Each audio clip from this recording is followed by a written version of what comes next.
Ladies and gentlemen, please take your seat. The show is about to begin. Presented by Front Yard Fantasy. I'm your host, Simon. Joined as always by my wildly handsome co-host, John Luke Garofalo. Our friend Coop with us, aka Coop A. Fiasco.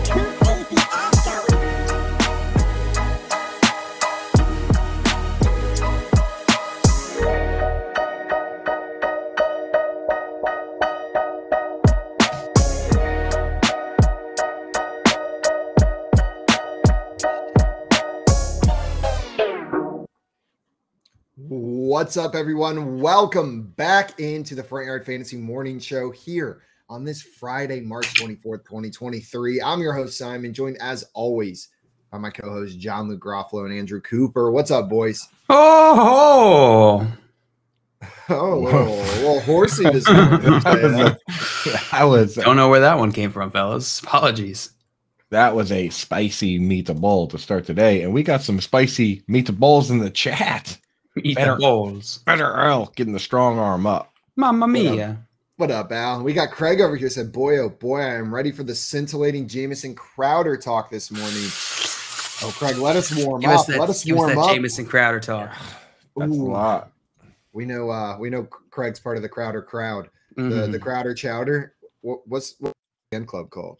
No, I forget. It was the Crowder crowd. The Crowder. The Crowder squad. crowd. The Crowder crowd isn't. Don't ask me to be creative. The Crowder crowd isn't enthusiastic enough. He's actually part of the louder Crowder crowd. Ooh, the louder Crowder crowd. The loud Crowder crowd. Yeah, where they get after. And they're big skiing aficionados, and in the winter they have the louder powder crowd retreat. Yeah, where they go ski on some powder.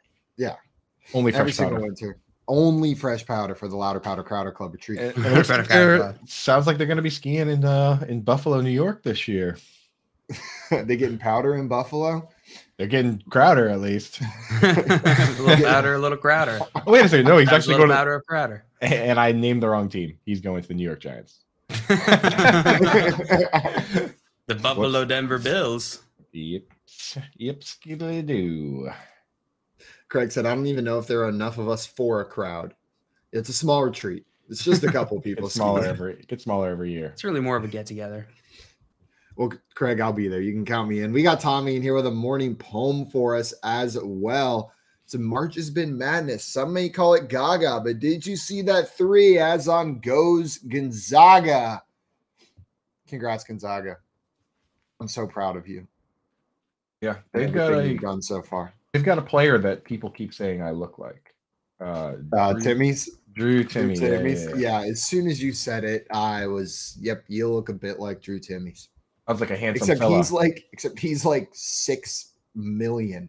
And athletic. 6 million what? And athletic and cool. 6 foot million inches, athletic and cool. Yeah. Coop, you got at least one of the 3 things that we mentioned here. Which one? I'm not sure. Never seen you catch a football. Only Jamison Crowder. Whoa. 100% catch rate at the Expo Fantasy Football League this year, boys. How many targets? 2. That's why, yeah, if I go this year and drop 1, it's going to really hurt my average. I might just retire. What was your A-dot? It was pretty short. 2. Dude, I'm not even kidding. I think my yak ended up being negative. Like I caught one, had my flag ripped off immediately, and then I got another one where I tried to like bounce it back and lost like 3 yards. So I think I had like a negative 3 yard A-dot. Me and Rondell Moore. Coop is every OJ Howard manager after week 1 last year. Like, yeah, 100% catch rate. Looking pretty good for this season. I know it's only 2 catches, but we're just getting started. 6 foot million. 6 foot million? 6 routes, 2 touchdowns. No big deal. 6 foot million. Tommy said Coop is 6'11", because we know the other 2 ain't true. Easy, Tommy. Easy now, my boy. Add or subtract 40 inches. That's how tall he is. Jail, was your breakfast speaking to us? That was my breakfast. Apparently, my phone decides to make a noise when the battery is low. That's a good one. Did yours just make a noise? No, mine apparently I pressed snooze on an alarm instead of off, and so it just went off. Now Coop sounds needs to make a sound. Well, unfortunately, I'm a professional, so my phone's probably not going to make any sounds during the show. Oh, Coop. What? That's the Coop's sound. Fine. Just all of a sudden start screaming, "Y'all gonna make me lose my mind!" I'm a professional. He laughs every time. That's what happens when Auntie Coop calls me. Whenever anybody's around, he's just like, he tries to get him to sing up in here, up in here. You don't really have to try that hard with that song. That song is a pretty easy one to get people to buy. There's a few of those like auto songs that when they come on, you can't not, right? I was singing another one of those songs in the shower this morning. The old Sweet Caroline. Oh my god, dude. That's one that does not matter. You can get anybody to join in on. So try not to scream bum bum bum. Yeah, bum bum bum. That one is like there's such a love-hate for that in Boston because it's a song that for some reason I don't even know why they started, but I think it's a 7th inning stretch or maybe it's 8th inning that the entire stadium at Fenway Park sings it every time. But like it's a no matter what thing, right? So like it's kind of like the wave. Like kids are doing it, everybody's doing it, even if the team's down by 7 runs. So it has gotten to the point where like some people are just like they hate it now because it's like too many times they've been at the game where like the other team just hit like back-to-back home runs and then everyone's like sweet Caroline, good times never been. So I just want to like same thing with the Wave. Boston fans are like right. It's like a playoff game and it's like we're losing to the Yankees by 5. I just want to like grab that kid's arm and be like, no Wave right now, please. No Neil Diamond right now. Yeah, can you not right now at least, grow up. I think one of my favorite sports moments of all time happens with that song whenever game day was in West Virginia. Before the West Virginia game, I forget who they were even. I think they weren't playing Pitt, but they hadn't played Pitt in 10 years at this point. And they play Sweet Caroline, and then you just hear the entire West Virginia student body during the bum, bum, bum scream, "Eat shit, Pitt!" And there's nothing like hatred in college sports that really just makes me so happy. They hadn't played Pitt in 10 years. They get game day on their campus, and they go, "I know. This is the perfect opportunity to make our rival look a fool. We're going to scream this." And the game day crew was just loving it. Yeah. The video's phenomenal. No reason to bash on Pitt other than they're the other team. Other than well, I know they're the bad guys. Perfectly good reason. Yeah. We should tell JJ that story. JJ Zach Reason, he's a big Pitt guy. Big Pitt guy. Yeah, well, Pitt is annoying though because Pitt will randomly be good and just almost beat us. I don't even know if they're good or we're just really bad sometimes when we play them. Yeah, they always feel sneaky every single year. No matter what we're doing, no matter what they're doing, you got to watch out for Pitt and you got to watch out for NC State. Yep, those are the two. Those are the two. Well, guys, it's that time of the morning. I hope everybody brought something to munch on because we got everything else. We got the news, we got the topics, we got the stories, we got the beef. You just got to bring your own breakfast. Joe, I've got some breaking news for you guys. It was reported by me that Jamison Crowder was signing with the Buffalo Bills, but he's actually signing with the New York Giants. For those keeping track at home, that means they now have 17 slot wide receivers. What do you boys think about that? 17. What do you boys think about that approach? Think they're going to need to pick up a few more in the draft. Yeah, if they're going to. It was basically the Raiders were like, we're going to sign 2 slot wide receivers, and the Giants were like, hold my beer. Slot. Everybody.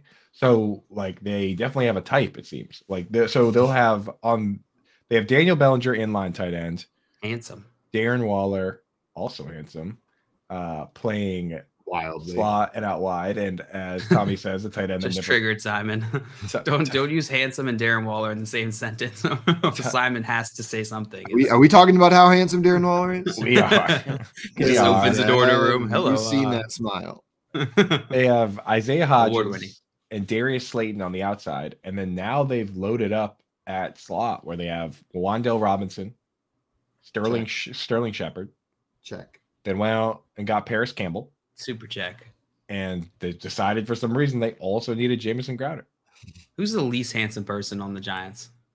Daniel Jones. Yeah. Yeah, that's an easy answer. And it's not that he's not. He's just too goofy. It's a different quality he's got. You're not ugly, Daniel Jones. Just close your mouth. He's just like, what? They just your eyes a little wider and close your mouth. When they were scouting, they just held up a picture of Eli Manning and was like, "Who fits?" There's our boy right there. See, there's our boy. Yeah, right there. We got Troy in the chat. Said, "What's good, squad? All the slots." Hey, there he is. Yeah, Troy's a slot king. Sorry, my boy, the king. Good morning, my friend. Welcome in. Welcome in. Welcome in. Tommy said in a tight end that never plays. Oh, when he does play, though, pretty good. So we'll have to see. We'll have to see. Is it talking about Daniel Burlington Coat Factory? No, he's talking about Darren Waller, and he's just salty because his team traded him away. But Daniel Burlington Coat Factory also doesn't play that much, but that was kind of a freak injury. I can't really blame it on Bellinger. They got his eye poked out. You lose your eye. What are you going to do? Right. Fantasy gamers are going to be like, he's injury prone. I'm not drafting him. Got 2 eyes. He's just going to get hurt again. Keeps getting stuff in his eyes. Yeah. Speaking of eyes, there's only one eye in the name of the guy that supposedly was negotiating terms for Lamar Jackson based on a memo that was released by the NFL yesterday. Adam Schefter because the name is Ken Francis. So the I would be at the end of Francis right there. That makes sense. But here's a copy of the memo that all the teams received. What a strong transition that was. Holy cow, that was pretty good. That was a mind bender. That was so smooth. I hate to bring attention to it. But yeah, tell us what the memo said. Nothing but pro transitions here. The memo said, the NFLPA has informed us that a person by the name of Ken Francis, who is not underlined an NFLPA certified agent, may be contacting clubs and attempting to persuade club personnel to enter into negotiations with or concerning Lamar Jackson, who is currently under a non-exclusive franchise tender with the Baltimore Ravens. As an uncertified person, Mr. Francis, one eye, is prohibited from negotiating offer sheets or player contracts or discussing potential trades on behalf of any underlined NFL player or prospective player or assisting in or advising with respect to such negotiations. That sounds like lawyer speak. Yeah, so there's a mystery man, Mr. Ken Francis, running around negotiating contracts for NFL players, and the NFL sent on a memo saying, do not talk to Ken Francis. It gets weirder. Ken Francis is allegedly a business partner of Lamar's, or he's partnered with Lamar. Lamar's in this commercial for this product or business that Ken Francis is I guess going around selling. It's some sort of fitness system. And so while he's saying he's not trying to negotiate for anyone, Lamar came out and said, stop lying. That man never tried to negotiate for me. Wow. Yeah, I saw that tweet from Lamar. He's saying, like, come on, man. Yeah, quoting Tom Pelissero. So he's like Lamar's Alex Guerrero. That's Tom Brady's like guy. That's his like partner. But right. Interesting. I thought it was just another one of these shadowy agent figures, which I love the idea of. Another Saint Omni. Yeah. That name sounds like a fake agent. Like, that sounds like the name you would come up with if you wanted to create some sort of like clandestine agent guy. Can you imagine coming up with a fake agent name and you chose Ken Francis? Ken. You can have any Francis. First name in the world. Ken Franks. No, that sounds fake. I imagine Ken Francis. I imagine they had the meeting of all fake agents, and he was like, "I'll be Ken Francis," and the other guy was like, "I'm gonna be Saint Omni," and he was like, "Oh, that's so much cooler." Can I change my name? Sorry, I'm gonna be Troy King. See, that's a pretty good one. That's a pretty good one. Oh, we got Ken Francis in the chat. Hey, there he is. Ken Francis. Hey, one eye. What up, Ken? One eye. And Ken Francis, Simon, I want to speak to you about a deal. You'll have to go through my agent. Lay it all out there. And Craig in the chat says, Ken Francis. Good luck negotiating with yourself. Craig says that Ken Francis is just Steve Francis in a top hat. Do you boys know who Steve Francis is? Yeah. It's Ken Francis without a top hat. Okay. I think you're both basketball right on player. Yeah. Thanks for the quiz, though. There you go, dude. The franchise. Thanks, Professor Coop. What's next? Let's do some more random early thousands basketball player trivia. Do you guys remember who Tracy McGrady is? Never heard of him. Just your mom. He made shoes, and also my mom. We got NKC in here saying good morning. What's up, NKC? What up, Welcome NKC? in, my friend. Glad to have you here bright and early. And NKC in here saying Kansas State moving on to Princeton. So I with all this Ken Francis, St. Omni stuff, I decided to take a couple minutes and look up what it does take to become an NFLPA certified agent. And they have some requirements ranging from doable to kind of not as doable. And I'm like looking at this, I'm like, okay, you need a degree from a college. Not that crazy, right? You have to go do a 2-day virtual seminar with them and some paperwork. That's seems pretty standard. You have to take a written test, which you got to imagine these guys at least check to see if you know your stuff. But one of the other requirements says that you need to be involved in negotiating deals for 7 years, which that one is quite the barrier to entry, is it not? Like involved that. How? Let me pull up let me pull it up again, but it basically says that like you need to have like a history of doing it, which they do this to you in the real estate world too, where you basically what that does, which is their entire goal. Gatekeeps. It gatekeeps. It makes you have to like work for or with an agency for a while under an actual agent to become an agent. So it seems like that is the entire goal here. That's just kind of hidden right in there where it's like, so you either need you have two options. You can work for an agency for up to 7 years of experience, or you can go to get your undergraduate degree and then also get your master's degree. Those are the two options. So you have to get your master's degree in being an agent, or you can work for somebody. So St. Omni and Ken Francis, that's probably going to be the biggest barrier to entry for those guys. Tommy down here saying, I know 5 guys that are certified. Crazy process. Yeah. Sounds like a bit. Takes a bit to get certified. So Makes sense. Why Drew Rosenhaus has every single player under him. Mm-hmm. Because there's actually only 3 certified agents. Like 3 agents total, yeah. For real. So they just won't take on anybody else. Sorry, Ken. Just to keep their job security. No, I mean, like, yeah, if you have to work at one of these agencies, they got a pretty direct impact on how many people can be let into the space maximum. Right. Well, I guess there is like a 7-year funnel on it. So they better be planning ahead pretty well. Yeah. But at the same time, it's also a pretty big responsibility. So you kind of don't want just random. It's probably good to have those requirements on it.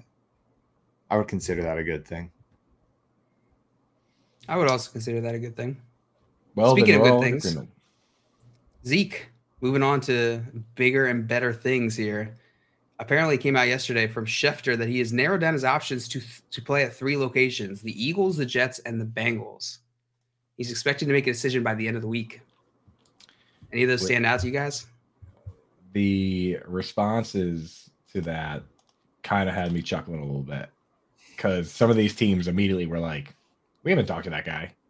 And then some of the players, like a since deleted tweet that I saw from Breece Hall, where he tagged Michael Carter in the tweet, and he was like, I think we're all set over here. He's like, I think we're all set over here. What do you think? And tagged Michael Carter, right? And then deleted that, but not before I could screenshot it. So good try, Breece. That's hilarious. I don't blame him, though. Yeah. Oh, I know. Of course. You're going to invite Zeke into your house? Zeke's like, I'm going to go take that guy's job. Right. Yeah. So it sounds like this was coming from Zeke's side, right? A little more Zeke's side than it was from the teams or from anybody else. Yeah. Yeah. This is from Zeke directly. And I'm thinking about Zeke allegedly showing up per sources in New York, and Breece and Michael Carter are just like full on high school mean girling him, like just really give him like the cold shoulder. Yeah, just give him the cold shoulder, and they'll be like, "What cleats are those?" They can't help themselves. Yeah. Nice. And then they just turn back around. And they go, you can't sit with us. He just sits behind them on the bus. Hey guys. Anyways. Hey Zeke. I mean, now, of those landing spots, which one, if you had to pick one of those teams for him to go to, which one would you pick? Jets? Bojangles. The Bengals? Bojangles. Bojangles.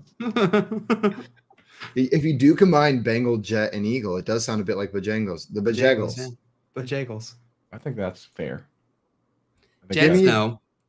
Give me the Bengals as the team that I think make the most sense with the departure of Joe Mixon. I was gonna say, what are we doing with Mixon though? If Mixon leaves, which rumors swirl that he might not be bound to be on Cincinnati by the beginning of next season, then Zeke makes a lot of sense there. Otherwise, I'll roll with the Eagles. And then put Mixon on the Dolphins. Mixing it up. And everybody's Mixon happy. on the Dolphins. That would make a lot of people happy. Mm-hmm. Zeke on the Bengals or Raheem Mostert would be tweeting at Jeff Wilson. Eagles. Like, we're all set. I think we're good. Yeah. I think we're good here.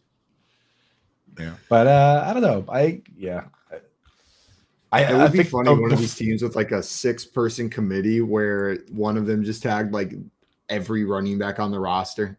I think we're good here. I think we're good here. Down to Travis Homer. Austin Eckler. Exactly. Austin Eckler at the very end. Larry Roundtree's like, yeah, we're all set. 3 carries last year. Roundtree out. Roundtree out. It's 2.0, y'all. It's 2.0, y'all. Like, I think the funniest landing spot would 100% be the Seahawks, though. Right? Like, everyone's so fired up about Rashad Penny, or they were before. And then you're talking about Eagles. The Eagles, sorry. What did I say? Seahawks? Oh, no. Seahawks would not be funny. People would be Seahawks would also be funny, though. People would be very upset. Like, no! Yeah, there's I don't have any Ken Walker, so I'm totally cool with that. Yeah. The Eagles is what I meant. Eagles, yeah. Where the Rashad Penny fans, first they were so excited, and then they found out the contract was $1 million, and then the team signed Zeke. It would just be like, just continue like, falling out of the tree. Their fault for falling for it again, because all of us who have been on this train before know we're not going to fall for this again. Rashad Penny, you do what you want, have a great career. Not falling for it. Not falling for it. You're done. Craig in the chat said, walk like an Egyptian died so the AFC could live. What? You know, fully. That's related to what we're. So here's what the heck does that mean? Here's my thought process. Surely I missed the connection. I'm going to say this out loud, and Cooper JL will jump right in with how this is connected to what we're talking about. Is that not what happened? I have no idea. I have no idea what that was. I was like, it's early. Surely I just missed something. Like, it took 2 seconds. I'm just going to read it. Craig wouldn't say something about Egyptians and AFC in the chat randomly with no further context. Naturally. I just saw on the screen this news that was attributed to Mike Garofalo, but it just says the last name. And Mike Garofalo spells his name slightly different than mine. Just 2 vowels are switched. But my immediate thought was they spelled my name wrong on this website. On the website was Twitter? This Reddit, not me. Oh, it's Reddit. Clearly not me. Well, what'd he say? My name wrong. He said Bryce Young did not weigh in this morning at Alabama's Pro Day. He'll stand at 204 pounds from the scouting combine. And the NFL teams they're never going to see through this trick. Like, they're never. I'm gonna weigh in, but not throw at the combine, and then I'm gonna throw, but not weigh in at my pro day. Tricky. You'll never see what I'm doing here. It's the I mean, dude, but that's a classic move with we see it. Like, we say that they're not going to see through it, but it does work. Like, because we don't know. Like, we have one number 204, and all we can do is speculate on the rest. It's like the same thing with not running the 40, right? It's like that famous Mark Twain quote where he's like, if you're an idiot, it's better to keep your mouth shut than to open it and remove all doubt. Like, it's better to let people think you're an idiot than to open your mouth and remove all doubt, right? Like, it's better to stay off that scale than get on there and show everybody that you weigh 190 pounds. Because if you weigh 190 pounds and people think you weigh people know it's less than 204, they might say in their head, oh, maybe it's 198, right? So just there's no reason for him to do that. And he went out there and he was throwing bombs. Did you see any of the clips from Bryce Young? Hot. Dude, he had some nasty boys there. I saw one where it was this drill where it was like you had to dodge. Simon had some nasty boys in Vegas. Yeah. Some nasty boys this morning. Try sharing a sheet with them. As LQ would say, you were putting in some nasty work. I was putting in some nasty work. Making some nasty deposits in your nasty bank. I don't know why it makes me chuckle whenever LQ says that. He's like, I'm like, they're hating on my guy. He'd be like, that's nasty work. That's nasty work. That's nasty work. But he had this one throw where they were like doing this drill where he had to dodge people in the pocket, and this guy comes right after him with one of the pads. He steps out of the way, and without thinking, at the last possible moment he could throw it before the guy was out of his range, he was moving left and just flicks it like this, like Michael Vick style, just wrist flick, and it went like 60 yards, man.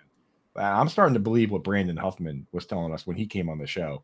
The head editing scout from 247. He was like, sometimes you just got to forget all the rest of it, like he's too short and this and that, and just realize that this guy can play ball.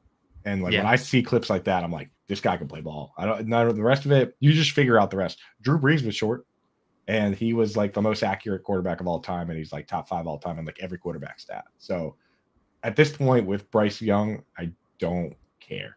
Like if I'm the Texans are in the best spot in the world, I feel, right? Like let the other team make the decision for you and just take the other guy and be pumped about it. I flip every time I see anything. It changes my mind on who I think is going to be first. Like I'll see a Panthers quote about loving CJ Stroud. Oh, clearly it's CJ Stroud. Then I see a clip of Bryce Young at his pro day, and it's like there is not a chance in the world the Panthers don't take him. And then I see a graphic comparing Anthony Richardson to like God and Cam Newton combined into one person. I'm clearly going to be Anthony Richardson. And then the topic, it just starts all over again. By the time I go to bed tonight, we'll see who's on top of the roulette. Simon's just like stuck in the equivalent of like a wave that's just crashed. And you just get like getting tumbled around and he's just, every day in social media. Stroud Young Richardson. And he's just falling for all of it every time. He just can't help himself. It's an exhausting cycle. Thomas Davis said Anthony Richardson. And then he goes, oh, there's a picture of CJ Stroud with the Panthers front office, and he's just like me and the boys spend the night at Surper's Cave. Surper's Cave. I picture you like that Always Sunny meme where you have like the board behind you with the strings, right? Like you're like Pepe Sylvia, look at board. Yeah, then he was here with them. Piecing it together. We got Albert in the chat. What's up, Albert? Good morning, my friend. He said good morning, everyone. Good morning, Albert. Good to see you, my friend. Good to see you. To all the quarterbacks, not just CJ Stroud, everyone, not just Anthony Richardson, to everyone. But Albert Hendon Hooker as well. Hendon Hooker as well. Also, there was a lot of smoke coming out yesterday. I don't know if it was legit or not. I'm trying to find the source that I have, but I'll bring it up, and while I find it, we can discuss it. About the Colts potentially not wanting to draft one of these top quarterbacks. They came out and said that they wouldn't be surprised if the plan was to trade back and draft Hendon Hooker, acquire some more draft capital, which I think sounds exactly like something a team that wants to draft Anthony Richardson and trade up for it would say. Right. Everything leading up to the draft, here's what you do. You take what they say and you assume that they mean the exact opposite. Boom. You're good to go. If you can assume it, and then you just wait for them. And if they're telling the truth, that's cool. They can confirm it. Otherwise, just assume that it's not real. Yeah. That's a smoke. Or I almost put a little bit of weight, not too much, but a little bit of weight on the other end of it, thinking they're going to probably go this route. They're probably going to go the opposite of what they're saying here. So they probably really like the top quarterbacks in this class. Who is suggesting that this is the Panthers take Hendon Hooker? Is that a suggestion? Yes, I'm trying to find the Colts. Okay, the Colts. I was going to say, because the Panthers, that would make zero sense. Can you imagine how pissed Adam Thielen would be if They told him we're gonna trade up all that. We're gonna straight back away for Hendon Hooker. Right, we're gonna win a Super Bowl, and then they bring in this guy that's like got like he's at the end of his career, and you draft a quarterback that's gonna miss the entire offseason at least, right? And maybe the start of the season, he would be one salty boy. I found the source. This came from Greg Doyle was who this came out for. So he's Indianapolis sports reporter, covering Indy sports over there. Nice try, Greg. Nice try, Greg. Why does Doyle always make me think of bullies? What movie is that from? Doyle rules. Billy Madison. Billy Madison. That's what it is. Yeah. For some reason, I was thinking Always Sunny again. Aren't there like the O'Doyles or something like that? The McPoyles. The McPoyles. That's who I'm thinking of. Disgusting. The McPoyles. Yeah. My favorite. I think we've talked about it on the show before. But my favorite part of the McPoyles is that they somehow Pappy McPoyle, the dad of the McPoyles, they somehow got that Oscar-winning director to play him on the show. That he just won another Oscar for Pinocchio for best animated film. What's his name? He comes up. He did Guillermo del Toro. He's for some reason look at me pulling out a movie thing. Nice. Look at you. Guillermo del Toro for some reason is Pappy McPoyle, which is like my favorite. That's kind of funny. I didn't know that. You hear that, Joey? Joey. Simon throwing his hat in the ring. Give me attention. Wake up, Joey. Throwing your hat in the ring, dude. I mean, after he couldn't get Najee Hariski business on the show the other night, the door's wide open for anyone to be the movie guy now. He's sitting there talking to some customer. He's like, hold on, I gotta go. I gotta go. Simon needs me. Yesterday during Fantasy Football Jeopardy, poor Jay, the entire show just getting his ass kicked. Can't get a question right to save his life. Lands on trick question after trick question Every after trick single question. One. Like he was just landing on landmine after landmine after landmine. Then we get to the very end of the game. And one of the questions that popped up was, which of the following teams did not make the Sweet 16 in this year's NCAA tournament? Princeton, Florida Atlantic, or Duke? And it for was 100. For 100. It was just it wasn't even the straw that broke the camel's back.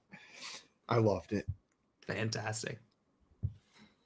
So, with all the pro day stuff going on, I wanted to point out that the tight end race for these prospects is pretty tight at the top, where every little piece of news seems to be moving people around. Utah's star Dalton Kincaid was supposed to work out at his pro day, but then he didn't run the 40, didn't really do much, and it's come out that he suffered from a back injury at the end of 2022. He's supposed to be cleared soon, and he'll be able to start physical contact early May. But I don't know. Do you think that's enough to move him down behind the rest of this crew? I mean, it's been going back and forth between Michael Mayer, Darnell Washington, Luke Musgrave, Dalton Kincaid. Those are the kind of the main players here. Do you think that's enough to slide him back to 4? If it was close enough to you that there was like a 1A, 1B or 3A, 3B situation here, then this uncertainty can probably push him back. But if there was a tier break for you already, I'm not moving him down a tier. That's the thing. A lot of people had him as their tight end 1. So it kind of was for a long time a tight end 1A, 1B with him and Michael Mayer. And then Darnell Washington came out and was just an absolute force at the combine. The way he moved that sled and made the one-handed catch. Like he moved his stock big time. And then Luke Musgrave is the guy. It's so funny. We have like each type of guy. Like Luke Musgrave is the NFL royalty guy, right? Where he's like his uncle is Bill Musgrave, and he checks virtually every box as far as size and all that. But so it's like we have every flavor of tight end here. It looks like Dalton Kincaid is going to be he could be the Rob Gronkowski, where we have mint Oreo. He's the peppermint. You said what kind of Oreo? Mint Oreo. Yeah. Cookies and cream. Well, cookies and cream is Sam Laporta from Iowa. Really? Yeah. Yeah. We thought it was just honestly that was not. I had a name in my head that I thought you were going to say, but that was not it. Who are you going to? Never thought you were going to go there. Who did you think the cookies and cream would be? Thought you were going to go Darnell Washington. See, Darnell Washington, to me, he's more of a rocky road, right? Like he's just like raw, like you're not sure if you're in the mood for it until you have it, and then it's like it either does it for you or it doesn't. Who's Moose Tracks? Oh, I love Moose Tracks. Same Laporta. No, Laporta's already cookies and cream. Moose Tracks is that guy. He's a double scoop. Moose Tracks is that guy. Zach Kuntz. Zach Kuntz. Yeah. I don't know where he goes. Just gonna make some author joke. Isn't there like a Dan Kuntz author guy? Yeah, Dean. Is it Dean? Dean Kuntz. Yeah, that's a good thing I didn't make a joke then because I didn't even know his name. I couldn't remember Zach Kuntz's first name. I had to quietly Google it. He went to Old Dominion, and he's a guy that wasn't really on anyone's radar, and then crushed the combine. Like that relative athletic score RAS. He has like one of the best for a tight end ever. It's like it's a scale of 1 to 10, and the last I checked, it just straight up said 10. I'm guessing Zach Kuntz is not this, 38 to 42-year-old ultra marathon runner that I found. Based on this RS score, maybe he is. Maybe he is. Doesn't quite look like the prototypical NFL tight end. It's a little lanky, maybe a little short, but okay. You're right. Every flavor. Every flavor. Every flavor, baby. You're talking about that other guy. I was like, Zach Kuntz is 6'7", 255. I'm like, there's no way that's who you're looking at. Good God, that's a lot of money. And by money, I mean height. They have similar effects on your life. Very tall, very money. True. It's a fact. So, yeah, we got a lot of tight ends. It's a big tight end show. Big tight end show. Jesse Schefter tweeted out yesterday. He's tweeted out a debt of gratitude to the Saints medical staff who have now twice detected a serious disease during a routine physical. He brought up the story of long snapper John Durambos, who found out he had an aortic aneurysm that required open heart surgery when he took his physical. And Adam, of course, referring to Foster Moreau's discovery that he has Hodgkin's lymphoma. Yeah, it's kind of crazy. After he posted that, somebody else pointed out that there was another one that they saw too. So Schefter knew of the two and said them. Another guy, Jeff Duncan, pointed out that they also detected a heart condition for Nick Fairley in the summer of 2017. So the Saints, like, if I'm a free agent at this point, I'm definitely going to have a talk with the Saints. Instead of going to see like your primary care provider, you're just going to the Saints just to see if you could try out. I mean, anytime I'm a free agent, I'm kicking the doors on the Saints and just getting that full look over, right? I'm fully aware that this is just my like complete ignorance into medical things and how it all works. But my first thought upon reading this tweet was it's probably pretty easy to pick like the bad thing when like your only job is to look at these like perfect humans. Right. It's probably easy to spot the one like bad thing that's going on. Yeah. Right. Yeah. It's like if you're used to looking at like museum level art, it's probably pretty easy to pick the one that's not a museum. That's smudge. like like the 5th grade drawing. They scream in horror when I walk in. Suddenly they have to look there's too much going on. The Raiders doctors were like, when Hunter Renfrow walked in, we're like, I am not looking at that. Like, no, keep your shirt on. Simon walks in. The head guy just turns. He goes, "Clear my schedule." They go, woof. I look at the Cardinals. Their test is they have Jonathan Gannon just give you he looks at you. He goes, woo. Looks at you up and down and goes, pew, pew. He gives you the once over. That's there. That's if you get the pew pews, that's good. That's how you know. But yeah, he just looks you up top to bottom. Then you know something's wrong. This is a reminder for everybody, though. Go to the damn doctor. Even if nothing's wrong, if it's been a couple years, go get checked out.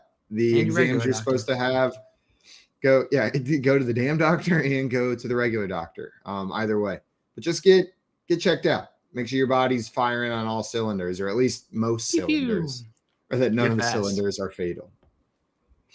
It's okay if some of your cylinders stop working, though. We all have a misfire or two. Yeah. Oh yeah. 420 in here says, is number 1 Alabama greater than San Diego State with Bama over 73.5 total points a good bet? So he's looking like he's doing a same game parlay here where you're betting Bama and the over. I do honestly like doing that with favorites. And same game parlays are kind of a sucker bet. But, because it's like correlated. You're almost like the math that I've seen is you're better just making if you believe in both the bets, you're better just making the individual bets. And if you make enough of those over time, you'll win versus liking both bets, but getting a bad beat on one of them and then you lose both of them. That's the math I've seen on it. But Bama, I think, is just awesome. And they've never won. There's a bunch of teams that are still left that have never won. So it's just fun to root for them. So, and again, I'm not a big college sports guy in general, so I don't have the hate for Bama that other people have. So I'm just rooting for them. I'm pulling for them. So I think you can kind of slide in there, man. I kind of like it 422 time. 420 with me. Sorry. If you got that profits boost turned on, then I don't mind using it on that either. I like Bama to win, but I'm not a college basketball analyst, but I do enjoy watching Bama put the beat down in this tournament with my big old Bama A on my butt. These days, for football bets, especially tight end props, I take that very, very seriously. It's more mathematical to me. When I'm betting on stuff like that, here's what I ask myself. Is it fun? Am I having fun? Because, it's very few people are going to be professional gamblers. And, there's a fine line between having a problem with it. So for me, I ask myself, hey, do I think this is going to happen? And is it going to be fun? That bet you put out there, I'm in. Let's have some fun. I'm looking at my bracket for the Front Yard Fantasy bracket competition. It is bad. You got a bunch of stinkies in here. You got Simon. You're right down here with me. Yeah, I was gonna say I haven't checked, and that's because I haven't wanted to because I know how bad it is. It's real bad. Yeah, I had Purdue winning, so it's not great. Wait, you had Purdue winning the whole thing? Yeah, I did. Yes, I did. How are you just now saying that whenever Purdue lost to Fairleigh Dickinson or whatever? The exact reason that you just said, Simon, is I haven't wanted to look at it because I knew how bad that first weekend went. Truly also, how bad it went. That head coach of Fairleigh Dickinson, 3rd place in the regular season in his conference, runner-up in his tournament, but gets in the tournament on a technicality, comes in, wins the play-in, knocks down number 1 seed Purdue, and then gets the hell out of there for a better job at Iona. Nice. He is parlaying that 1 win into a full-on, legit D1 college basketball coaching job. You have to, right? If you're him, there's no guarantee you're ever back in that situation again. Right. This is your shot to go get that shot. Know what I mean? If you think you want to do that, you want to go to the next level up programs, you got it. So I get it, but man, that stinks. Brad Stevens did that, but then he skipped the part where you go from Butler to a big time school and just went straight to the Celtics. He skipped a few rungs there. In the bottom left quadrant, the East quadrant, I got 5 total picks correct. The entire quadrant. And it's done. All in the first round. And then in the top right quadrant, though, I only got 2 wrong. Wait, out of the entire quadrant. Let me get this straight. You didn't get a single second round matchup right in the bottom left quadrant? Nope. Oof. That's actually so difficult that it's impressive. It's equally as difficult as the inverse, which is getting them all right, which is what I did in the top right. I only got 2 wrong out of the entire quadrant, all the way up to the final 4, wherever we're at now. Yeah, the elite 8. Yeah, so I'm going through this, man, and honestly, I think that is there even a team left in the bracket that's won this before? Has San Diego State ever won this? Because I know Alabama, there's 8 teams left, right? Alabama's never won. Creighton's never won. Houston's never won. Miami's never won. Xavier's never won. Texas never won. Princeton's won before. But Princeton they're the 15th. Has won before. They're the 15th. All right, so we're all rooting against Princeton now, right? But there are 15 seats, so we kind of have to root for them at the same time. Princeton's not the underdog. We look at Princeton as like the college basketball royalty. Yeah, boo! New teams winning. They're the true. Sick of the same old shit every year. They're the only true blue blood, right? The original blue chip. Yeah. So yeah, all right. I'll pull for them. We're obviously all rooting against Texas. Yeah, sure. Horns down. Horns down. Look them down. They'll throw you into a window if you horns down someone in Austin, Texas. Yeah. Not just anyone, a Texas fan or student specifically. It's not like a law. I just wanted to clarify that. It's not by law. We will throw you into a window in Austin, Texas if you horns down anyone. It would be a specific emotional reaction by a specific person. That you have to do. Exactly. 420 with me said Princeton players look like they all love doing TikToks. All right. I know what that means. We got Dustin in here saying, I'm going to give you a pass or play on the hard weddle each day. Pass today. Okay. Oh, I didn't do it yesterday. Did you guys see the tweet Lamar Jackson put out about mental health? Yeah, what did he say? I think he's got it. I think he's going to pull it up for us. He said, this is every day, but it's okay not to be okay. Mental health awareness. Oh, and then it's I love that meme. Who is that? Ben Affleck. That's Ben Affleck smoking a cigarette. Yeah. I appreciate players speaking up on things like this, though. It's pretty cool to see NFL players coming out, and this is even like in such a lighthearted tone that it's becoming casual to speak about. Know what I mean? Not to take away from the importance, but I feel like it has to reach a state where Lamar Jackson can just kind of joke about this as a public figure because it's normal enough in conversation for these hyper athletes. I definitely get tongue-in-cheek vibes. You think so? I get it. Yeah. I think it's working on two levels, right? I think he is bringing awareness to it, but I think it's also like a tongue-in-cheek, like I said. Alluding to the situation going on. 100%. Yeah, I recently saw a player. I think it was George. It might have been George Kittle, but he basically came out and said he was like, some of these players do see, like, if there's a video floating around of them making a mistake or a bad play, or just things going around dogging them for bad plays, they do see that sometimes. And he's like, you have to ask yourself as a fan, like, by doing that, am I hurting my team? Like, am I hurting the mental health of a player on my team by being a part of that?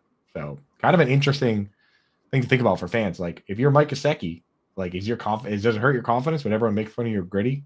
Or like if you drop Evan Ingram dropping that ball against the Eagles, when the Giants fans are the ones doing that and saying that, are they hurting this player? It's something to think about. Maybe we got to be a little more careful with that stuff. There's a rule we should all try to live by, and it's don't be a dick. Right. And if you're going to be a at dick least to be yourself, funny. Yeah, I'm saying if you're going to, at least make sure it's freaking hilarious. That's the rule of thumb I keep for the trolls and the haters that I run into on Twitter. Like, if you're gonna be mean to me, at least be funny, right? Like, don't just be a dick. Like, if you can get me to say, all right, that's pretty funny, then I'm fine with it. But like, if you're gonna be a jerk, at least be funny. Don't just be a jerk. Joey said, all I have left is my national champion after UCLA went down. Yeah, we got a lot of brackets in disrepair out here. Yeah. And Joey, not sure if you missed it earlier, but Simon said he's the new movie guy. Indeed, I am. I haven't checked on my I filled out the maximum limit second chance brackets just with fully random picks laying in bed from the Sweet 16 because I was just like so sad about the state of my bracket. I was like, surely if I fill out 20 of these, one of them will be right. With only 16 teams left, of course. I'm pretty sure they're all wrong already. I love when that happens. Every single one of them after the first time is done already. Yep. Nothing. I'm gonna check my one bracket that I have on League Safe. See how I did. You didn't even do the FYF one, Coop? I was thinking, you know what? You could be losing. I was really thinking about it, and then I didn't know about it. So yeah. If only you were on a show in which we had mentioned it. Well, we talk about a lot of things on the show, okay? It's a long show, all right? Believable story, Coop. Well, nobody sent me a link. Well, guys, I got a link to that Weddle game if you guys are ready to get into it. Yeah. Let's do it. Let's go ahead and hit up that Weddle game. If you guys have not played this with us before, head on over to weddlegame.com. This is a lot like the popular word games Wordle, Quirtle, Octordle, other duels. But this time we're going to be guessing NFL players and getting a little bit of information about them after each guess. We got 8 tries to get it right. If we don't get it, we'll be sacrificed to the god of Sprite. You guys ready? I'm ready. Vince Staples? Vince Staples. The god of Sprite. Yeah. And his son, LeBron James. Vince Staples' son, LeBron James. Yeah. The Sprite Trinity. But the third one we're unaware of, undiscovered as of now. Kobe. The Sprite Trilogy. You know what? The Sprite Trinity. That kind of is the Sprite Trinity. The Sprite Trinity is pretty dope. I'm not gonna lie. They got a name me a better trio for a product. I can't. If Kobe and LeBron go one-on-one while Vince Staples raps over it. Oh my God. You're just sitting on the bench watching, drinking Sprite. That is gorgeous. I have never wanted a Sprite more than right now in this moment. Jail, who's the first player we're starting with? We're gonna start with AJ Brown. Hugh Jackman. AJ Brown? AJ Brown. Okay. The age is correct.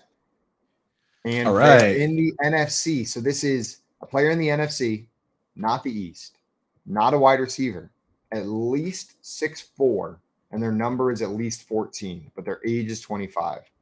So it could be tight end or QB. Or, probably not a running back. Probably not a running back. Probably not. All right, they're in the NFC. Let's go with an age is 25. What about Joe Burrow? He's in the AFC. Oh, wait, this guy's in the NFC. Yeah. What about Jamar Chase? He's a wide receiver.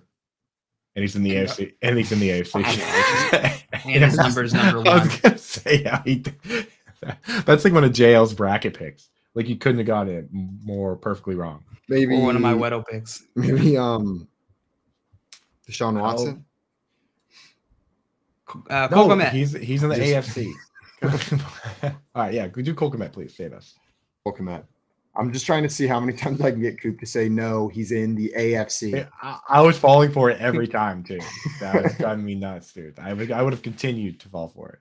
Cole Kmet, we got some good info. NFC North is correct. Tight end is correct. All right. They are 6'4" or 6'5", and their number is 86 or 87. So this is probably another tight end in the NFC North.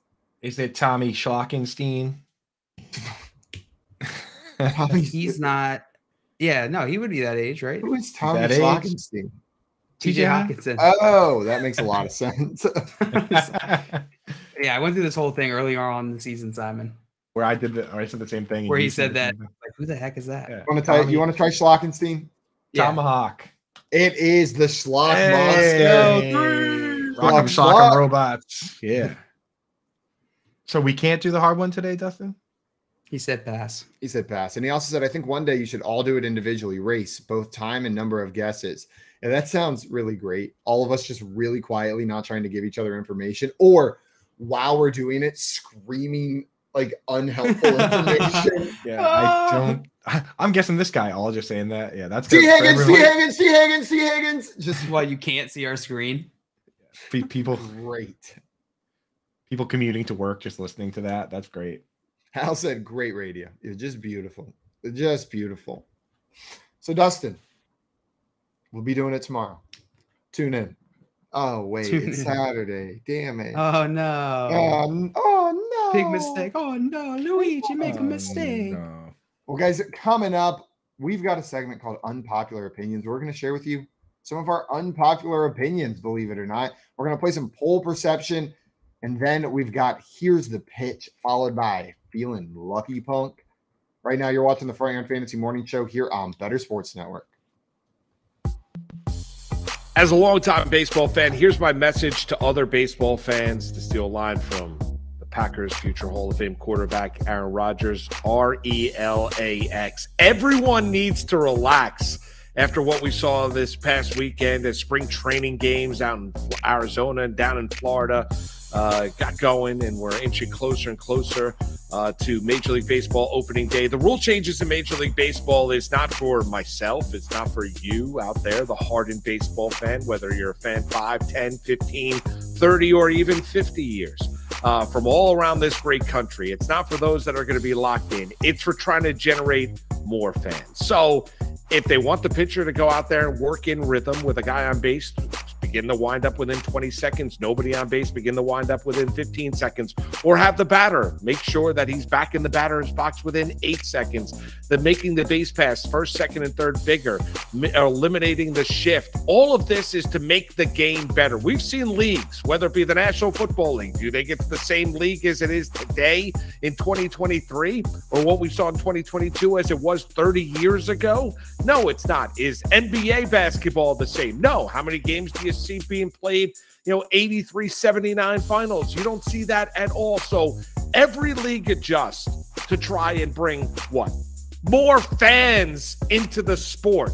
And that is something that Major League Baseball is going out there and trying to do. I've been critical at times of Rob Manfred, whether or not as a MLB commissioner, whether he likes the sport based on some of the rhetoric that he has spewed in years gone by. But I got to be honest with you, as a longtime baseball fan, I've been a Yankee fan my entire life. Watched a ton of Met games here in the tri-state area. Watched baseball all around. Can't wait for October baseball. Think it's absolutely unbelievable what is transpiring now and what's happening now, and the rule changes being brought about baseball. It's going to bring back to the game to when I became a fan, where the stolen base was something, moving guys over was something, having men on base, batting averages ascending, not being an all or nothing league where either you're striking out or hitting the ball over the fence. And that is what baseball is trying to do. So as everybody tries to adjust, and change is difficult, whether you're changing your diet, exercise routine, changing your relationships, changing a job, change is different. I get that. And it's hard. But let's take a step back. Let's understand what Major League Baseball is trying to do here. And they're trying to repopulate or repopularize the sport. That's what they're trying to do. They're clearly the third most popular sport in the United States. They want to make it less regionalized. This is the way they need to go about doing it. I'm all for it. For more content like this, download the Better Sports Network app or go to bettersports.com.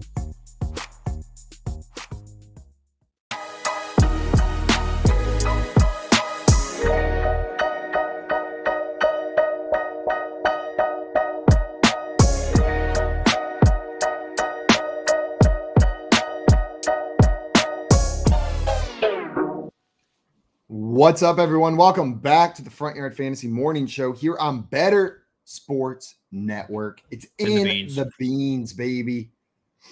What kind of beans is it in today, Joe? You have to pick one kind of beans. Bean of the day. I'd say frijoles. It's always frijoles. It's always frijoles. Every time it's just the Spanish word for beans. But he's not going to lie to us. That's the thing. Jail's never going to lie to us and say it's kind of bean. It's not. It's consistent. Yeah, it's the truth. Our bean of the day for the 50th day running is frijoles. I care about you guys too much. Please respond. Love me back, frijoles. Please. Give me your cold hug. Well, guys, we are about to get into a segment we call Unpopular Opinions, a segment where we share our opinions that may or may not be a little unpopular. See what the other guys think. See what you guys in the chat think. Who wants to jump in first with an unpopular opinion today? I can go, but first. Open to letting someone else get out there. I'll go first. This is I know this one's an unpopular opinion, and I know for sure it's an unpopular opinion here where I live. Like, that's a fact. And my unpopular opinion, especially amongst the news now that he's getting an extension. There was already news that he's getting paid over $60 million a year, and this extension will make him the highest paid. He'll have made more money than any player in the history of the league.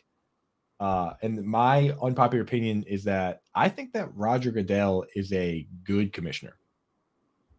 That is pretty unpopular. People hate this guy. They boo him literally every opportunity they get, like every chance they get at the draft, at the Super Bowl, whenever he comes up, they boo this guy. And people here where I live, because of this man here, they hate him. And Cowboys fans hate him. And Saints fans hate him because of the arbitrary, the arbitrary rulings that he's made. But here's the thing. The fact that you hate him means he's doing a good job. The fact that his entire job is to deflect the criticism from these teams, from the league. If you can take, because there's so many controversial and difficult decisions that need to be made. And if you can take all of that off of Jerry Jones and off of the NFL and put it all on one man, and then we look back to his $60 million. Give that dude $60 million. Hey, everyone in the world's gonna hate you. Here's $500 million. I mean, sorry, $500 million. That's what he's made throughout his career. Like everyone's gonna wear shirts with your face on it with clown noses on it, but it's gonna protect us from the criticism. Zeke Elliott goes out and does something that may or may not have even happened, but we have to do something about it. Jerry Jones doesn't want to have to make that decision. The league, you don't want to have to say the NFL did this. Now we can say one man did it, Roger Goodell. And when Roger Goodell is gone, we're going to look back and say, hey, well, the league's better now. All those mistakes, that was one man's fault. That was Paul Tagliabue's fault, or whoever the former commissioner was. So for me, Roger Goodell, he's handled those situations as best as he could. He's ushered in a ton of rule changes that I appreciate and I really like. I mean, when he says, and again, this is an unpopular opinion, people clowned on him for this, but when he says the officiating now is better than it's ever been, I agree. Because people forget, when I first started watching football, the officiating sucked and there was no way to change it. There was no challenges. He's the one that ushered in the era of challenges and actually getting calls right and reviewing it upstairs. Right? Back in the day, it was like, bad call, tough luck. So Roger Goodell, to me, he's misunderstood to a certain degree of what his job is. His job is to make very difficult decisions, deflect blame from everybody else, absorb all that blame, and he makes a lot of money for it. And I think Roger Goodell is actually pretty good at that. And when I do see this guy talk, it's not like he's a jerk or anything. He's just a guy that's doing his best. So unpopular opinion, I like Roger Goodell. I don't disagree with some of the points that you raised there. I just almost feel like he can be good at the job, but good commissioner feels a little bit like an oxymoron in a situation like this, where there's so much power and he does have the best interest of the teams, whereas the NFLPA has the best interest of the players. And I still don't view this as one that's looking out for the players, and that's going to be the definition of a good commissioner for me. You know what I mean? So I hear what you're saying. I think the job that he was hired to do, which is watch out for the teams, he's freaking killing it at. But a good commissioner in my eyes would be one that is a players first commissioner. And I don't view Goodell that way. Yeah, not that he dislikes the players, but I think he's a money and team first, which is, of course, why he's in that position. The players have definitely gotten the short end of the stick, but hey, that's what the NFLPA is for. The NFLPA, they're supposed to be, the balance of power, and maybe they don't have enough power. The NFLPA probably could use a little more power, and definitely the younger players could use more representation. But I mean, here's the thing with the way people will say that he handled things wrong, but with the way he handled Deflategate and everything, and the way it was so drawn out and all over the place, who would be proud of Roger Goodell? Vince McMahon.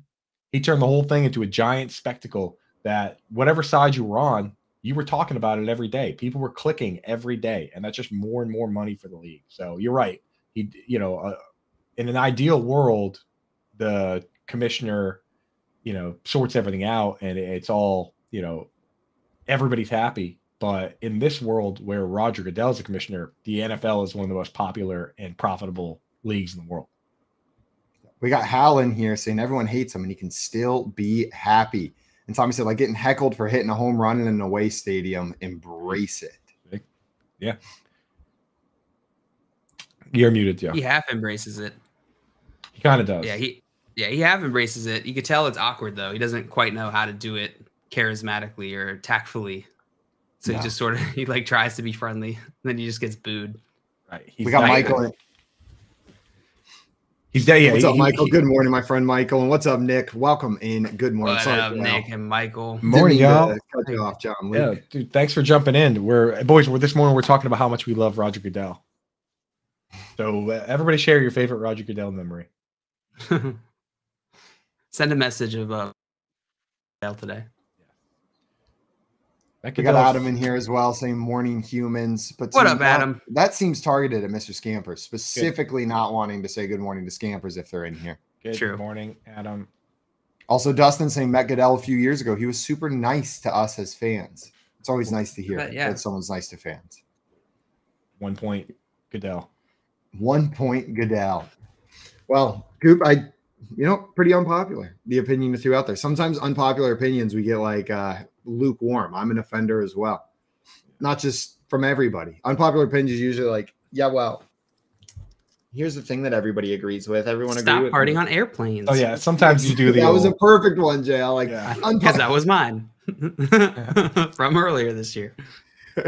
Easy Aves in the chat. I'm losing faith in y'all. There's a Patriots fan. There's a Patriots never had fan it in the first place. Yeah. Hey, I specifically said that no commissioner could ever be a good commissioner. It's an oxymoron. So I'm on your team, Aves.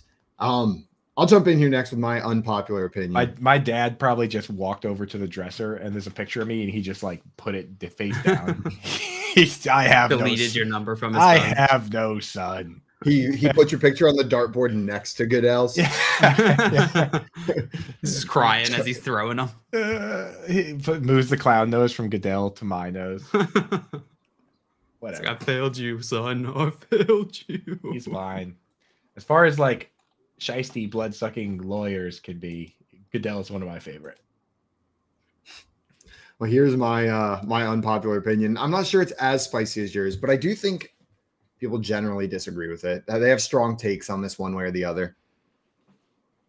Diet soda tastes better than regular soda. Not just I prefer it, but I prefer specifically the taste of aspartame sweetened diet cola over sugar sweetened cola. Are you talking about Diet Coke versus regular Coke? Or are you talking general, all diet sodas are better than all regular sodas? Let's sit. This starts with Diet Coke versus regular Coke, but in general, I prefer diet sodas over regular sodas. Like the Diet Dr. Pepper tastes better than the Dr. Pepper. The Diet Sprite tastes better than the Sprite.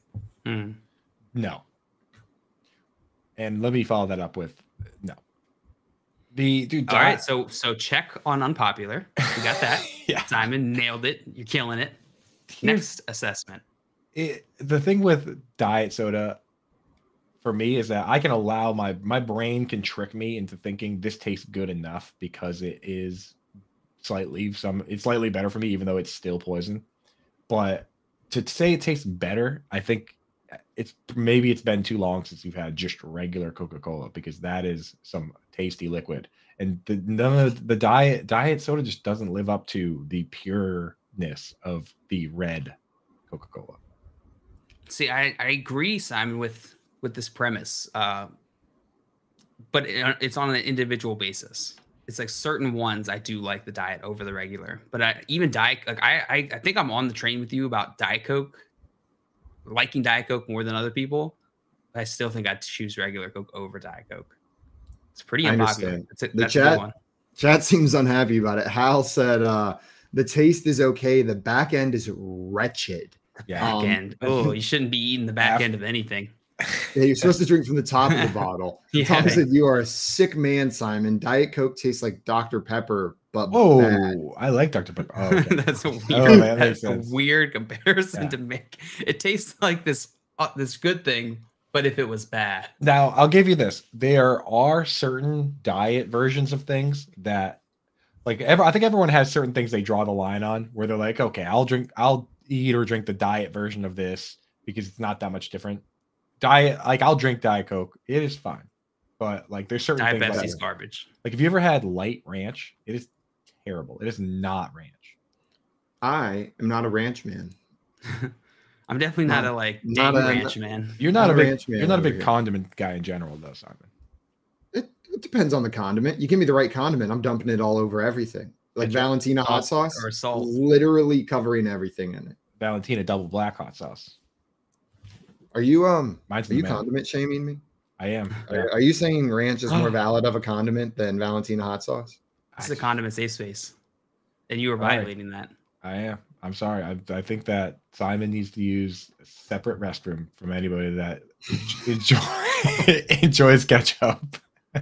Just in general, he probably should be using a separate restroom. Just for pure smell purposes. We related to everything else we said. Simon just has to have a separate restroom at all times. That's the one thing. It's such no one can agree on any portion of that except that one part where everyone's like, yeah, put that in the bill.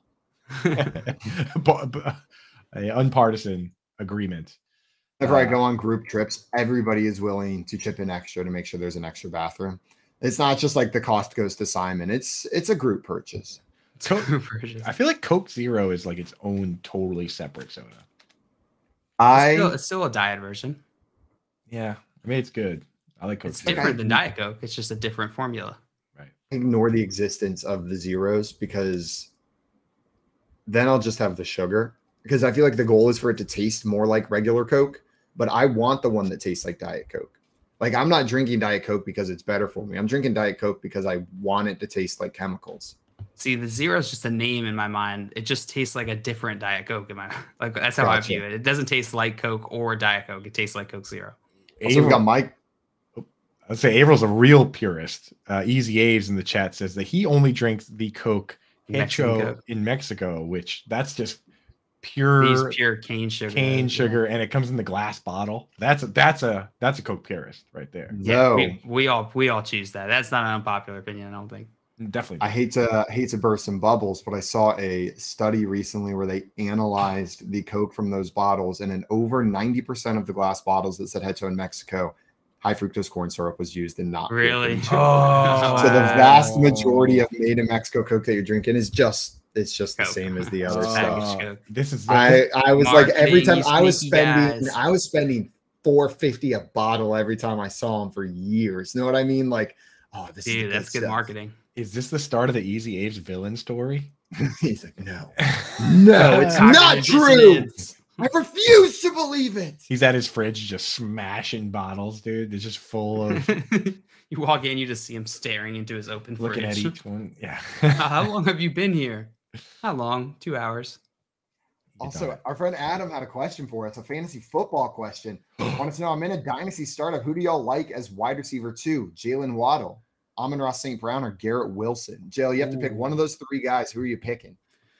Waddle, St. Brown, or Garrett Wilson? That is tough. I think I'd go Waddle, Garrett Wilson, St. Brown, but they're all extremely close. I'd be willing to put them all in the same tier. The exact order, maybe a slight break between Wilson and St. Brown. Like it's Waddle, Wilson, middle gap, St. Brown. I have it Waddle, gap, Wilson, gap, St. Brown. And the thing for me is that Waddle and St. Brown, honestly, as rookies, were kind of in a similar boat for me. Although Waddle's much faster, more explosive, but they both ran exactly a 7-yard ADOT, which is incredibly low as rookies, that's why they had so many targets, but only had like 1,000 yards, right? So for those 2 guys, I'm like, okay, they're better in full PPR than they are in other formats because they're super low ADOT. Like if you look at Waddle, I mean, he got 140 targets, but only had 1,015 yards, right? Once Mike McDaniel came in, he changed the way that offense works. He basically turned them, Tyreek Hill and Waddle, into Brandon Ayuk and Deebo Samuel. Waddle's average depth of target went from 7 yards up to 12 yards, almost doubled, right? So he went from 140 targets as a rookie down to 117 targets, but his yards went from 1,015 up to 1,356, an extra 300 yards. That's how important average depth of target is. So when I look at Waddle now, I say, okay, we just switched him into another type of player, which is the hardest switch. What happens if he gets 140 targets again? Now he's a guy that's capable of the 1,500, 1,600, 1,700 yard seasons that we get from like Stephon Diggs and all these guys. So Waddle, for me, with this coaching change, just transformed to a totally different player, and he's still super young. Jalen Waddle's a guy I'm targeting every single league. Grab him. Waddle first. And then also Adam wanted to know, where do you rank these RBs in Dynasty? Jacobs, Stevenson, Najee Harris, and Swift. It is an interesting group. Any of those names stand out to you, Coop? Yeah, Swift stands out as a guy that I'm taking completely out of the group right now, just because he's not even a starting running back. So you got to move Swift out of there. For me, the question then becomes like, how am I? And I know I'm interested to hear JL's opinion on this, because I know we differ to a certain degree. I lean into trying to win now versus not winning now, whereas you like to build more balanced teams, kind of just take the best player available. You're what I would consider a value hawk. Like, you're just looking for, when you do your dynasty startups, you're just looking for the best possible value, and you'll win that way, which is absolutely a way to do it. For me, I look and see, am I drafting mostly younger guys, in which case I want the youngest guy of this group, or am I going older, in which case I'll just take the best guy now. So for me, it would be Jacobs. If I'm going in now, I might pick Najee if the rest of my team skews younger. But Najee's not even that young himself, so I'd probably just go Jacobs. What do you think, JL? Najee and Jacobs are the same age, yeah. But yeah. I mean, you could argue wear and tear is a factor too. For sure. And man, both Alabama guys too. Are they the same person? Roll Tide. Imagine they were, Roll dude. Tide. I definitely put Najee and Jacobs into a tier pretty far above Swift and Stevenson here. Maybe not that far above, but at least a few spots above Stevenson and Swift. I put Jacobs above Najee Harris just slightly.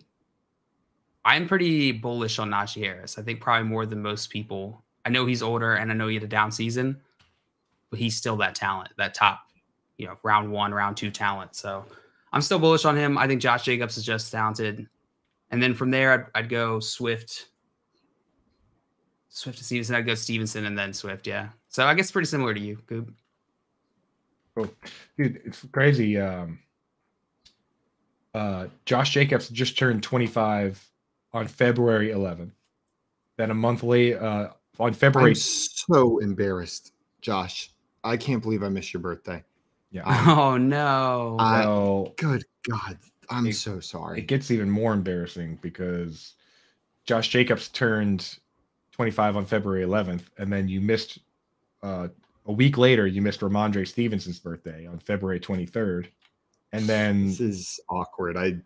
I was at his party. You just weren't invited. And then 2 weeks later, you missed Najee Harris's birthday on March 9th.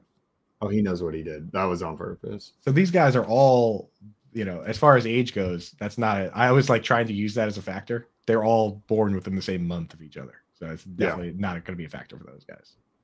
Unless someone look up March of that month. Maybe it was a brutal one.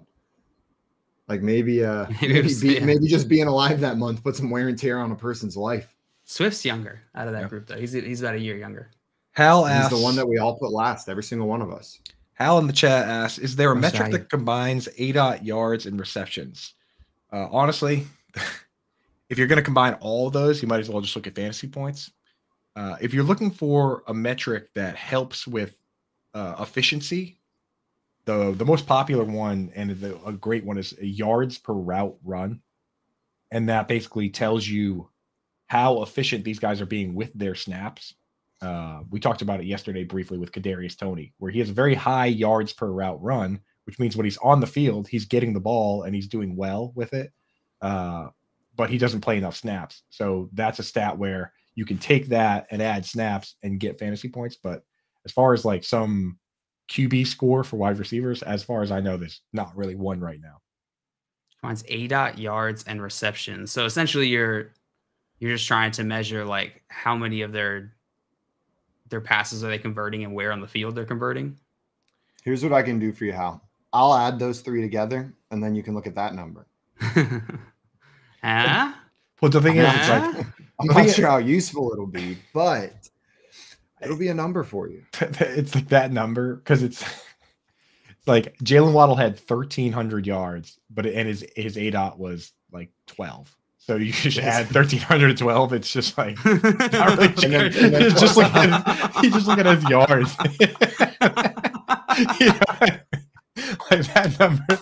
Our work here is done. Invented by Simon. All in a day's work. Yeah, that would be pretty stupid. We call it 8 yards. 8 yards.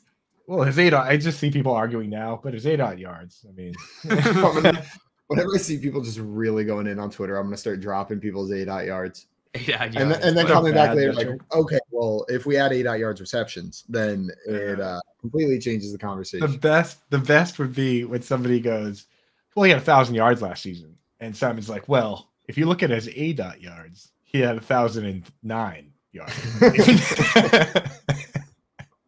You just added on the end there. Yeah. Well, John Luke, we got a little far off from our unpopular opinions, but a nice little fantasy football. Go for Tortoise Hole. Go for Tortoise Hole. Ooh, that's a little throwback. I like that. You got an unpopular opinion for us? I do. My unpopular opinion is I think we should let athletes use performance-enhancing drugs. Oh, boy. I want to see. Go on. I want to see some juiced up athletes just pushing themselves to the absolute limit for my entertainment. Oh my god! I want to see what happens when an entire football team, all taking like HGH, get on the field together, and what happens for science. We had that and my entertainment. It's called the 90s. I was too young.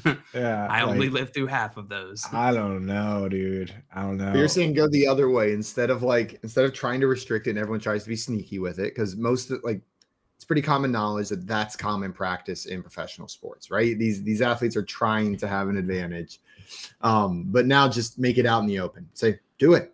In fact, if you don't, you'll probably lose. Do it. So there's a separate league, the Performance Enhancing Drugs League, and we'll call it the Super League and the Lame League. The MLB full of Barry Bondses, or the MLB not full of Barry Bondses? Now, I will say there is a part of it. I think this is a bad idea. Let me get that out there right away. Let me preface this. I win. Let me preface this. Let me preface this part of what I'm about to say by saying that's a terrible idea.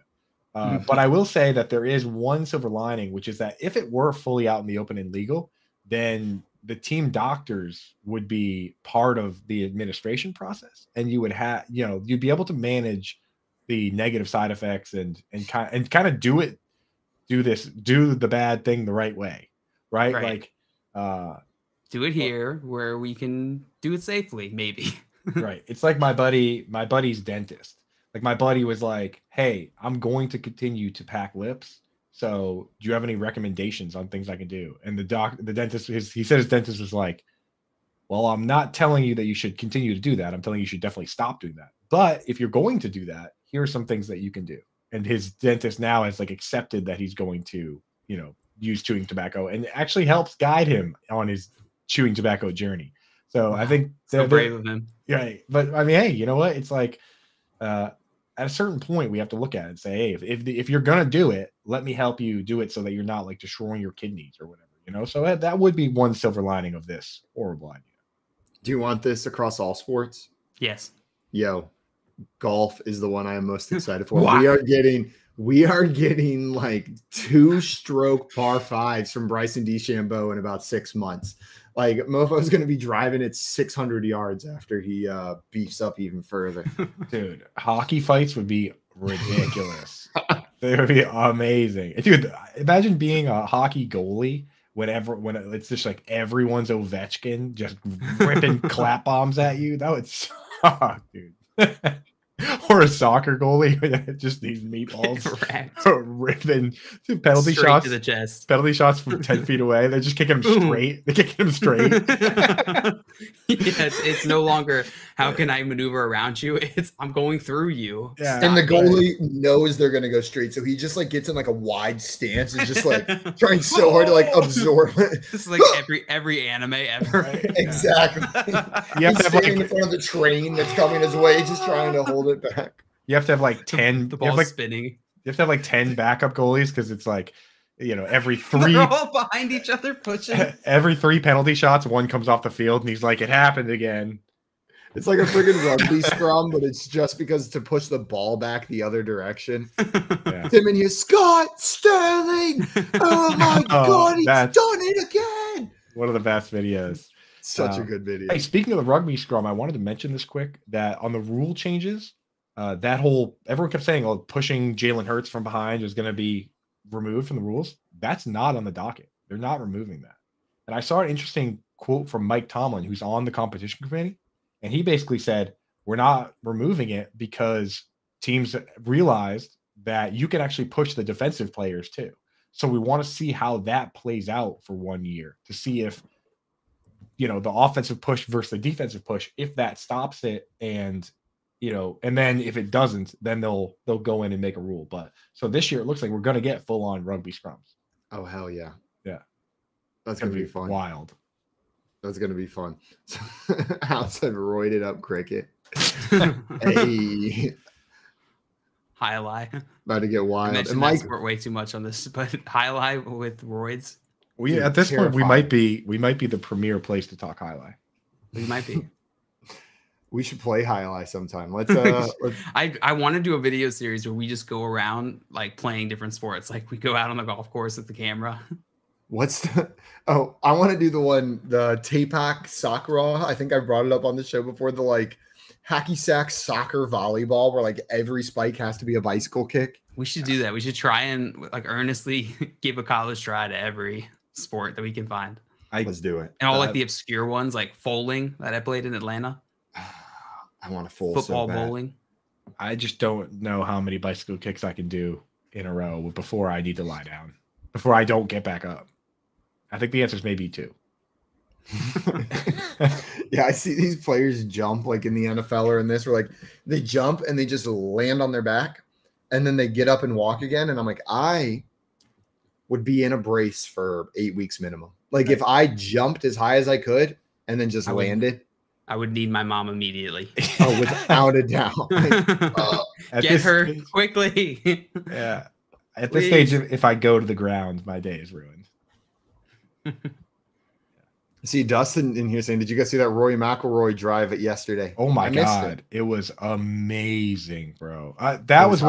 It's not that often that I'm watching golf and then I have that moment where I'm like, these guys are different creatures. That drive was unbelievable. He drove, dude, he almost hit a hole in one on like a 375-yard par 4. Yeah. Oh, it's wild. Didn't somebody hit a hole in one in the latest tournament? I'm not sure. I thought I saw the headline for that, and I went to click it to watch it, and I got distracted. It's kind of wild. Look that up. We got our friend Hal joining us right now. I believe maybe to share an unpopular opinion. What's up, Hal? What's going on, fellas? How we doing? I have so many things to say. Like, yeah, I have an unpopular opinion. Justin Jefferson's finishing outside the top 10. Wow, that's pretty popular. That is a spicy one. How is that possible? Go. Give us some reasoning. Kirk Cousins is his quarterback. The division just got way, way better.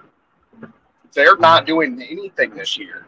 And he's the only guy on the team that anybody's going to care about. Let Hawkinson run over the middle, just like they did with the Lions when they had no other threats. Hal, I'm going to stop you. You had me at Kirk Cousins. Right? I don't know, dude. I think without an injury, it's going to be tough. Like, I would never predict Justin Jefferson to not be top 10 in points per game, at least. So the Lions shut him down, and they got better. Yeah. Completely shut him down one of the games. He could have 2-0 games. Not every team has Jeff Okudah, though. Yeah, the guy who got burned for like 4,500 yards in his first season.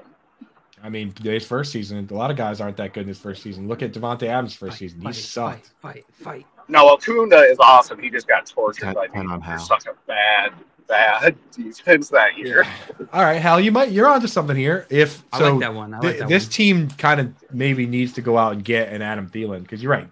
KJ Osborne's not going to draw enough coverage. Teams at this moment could just fully bracket Justin Jefferson. I'm just not sure that's even possible. Why were they trying to get rid of Cook? He's washed. He lost a step last year, and he's not going to be the dynamic player he was. He's not washed, but he's not Dalvin Cook, who is making a difference. making the defense put that guy in the box. Tim, you're they just can triple bracket him. Murdering. What other Vikings players do you want to just murder right now? Do somebody else. Some more Vikings. Yeah, do more. Their defense, which should have been good under an amazing coach, sucked. And then they switched defensive coordinators to a good one, but they sucked under the last good one. Double suck. And they're Michael in here screaming, "Trace the call! Trace the call!" Yeah, we got him. I'm 100% a Lions homer. Yeah, I'm an hour north of Detroit, so you can take all that into consideration. Has anyone ever seen a lot of Minnesota football? Has anyone ever seen Hal and Dan Campbell in the same room? I don't know. To stand next to that episode of Hard Knocks. I haven't heard him say "man" enough times. Yeah, yeah. I mean, you want to hear a funny story about that, Jo? Yeah. I moved from Flint, the inner city, to a very country suburb in fourth grade. They made fun of me for ending every sentence with the word "man" so bad that I was laughing. I was laughing about it because I couldn't stop doing it. It was ridiculous. Is this a Michigan thing? The man? The probably man? is. Is Dan Campbell from Detroit? I have no idea. I don't think so. I don't know where Dan Campbell's from, but he screams Michigan vibes. Yeah, that's a great unpopular opinion now. Yeah, that unpopular opinion is top tier. Hal, thank you so much for coming up and sharing something truly unpopular. That is truly unpopular opinion. All right, don't draft Justin Jefferson. Talk to you later, Hal. Once this is all just a ploy, Hal's slowly starting to spread this now so that he can draft Justin That's what Jefferson, I'm saying. Like, 5th overall. Don't trust anything drafts. You hear right now. Don't trust a single thing. Not from the GMs, not from the head coaches, and not from Hal. But what you can trust is this comment from Michael saying that the Dukes of Dynasty League is full of the best and most genuine people and all put together online when the internet does good things. Love that. I love when there's a good league that comes together online. God, it's shout out Dukes of Dynasty. And another truly unpopular opinion that the internet is good. Yeah, for real. Dukes of Dynasty, though, it's nothing better than having a good dynasty team, a dynasty league. Just healthy amount of trash talk, some memes, a lot of trades. Those are the best ones. With the trash talk, I have found the secret recipe is once a season, someone in the league has to cross the line. Yeah. Just once, and not far, but just one person once a season has to cross the line, and you have to address it, and then you go back. But it keeps everyone strong. It rejuvenates the spirit of positive competition whenever one person goes a little too far. Yeah, we're all trying to find the boundaries. We're trying to find where that line is. Exactly, and someone has to break it in order for you to yep, there it is. That was someone's got to lose in Jenga, That was personal. We have that one kid, our buddy Madison, who no matter what is willing to break that line. And the worst thing for he's just a dick. Yeah, but he's funny about it. That's the thing. And for 7 years he never won. And then the worst thing ever happened, which is he not only won one of our leagues, but he had the most points for and most points against. So now anytime anyone wins anything, it's just, sure you won, but did you have most points for, most points against? We were playing in a most points league. Yeah, every time people are still talking about it. That's him. People are still talking about it. The most points for, it's like it was 3 years ago, but still, the worst possible thing is that kid could win the league like that. We've all been cursed. Michael saying full contact pickleball. This is all related to Jail's unpopular opinion. Full contact pickleball is such a good idea. The speed at which a tennis ball would be coming at you if steroids were illegal. You should be allowed to throw your paddle at your opponent, but then you have to use your hands the rest of until the next round.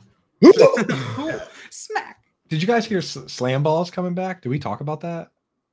What is slam ball? That's the with the trampoline. The trampolines, yes, dude.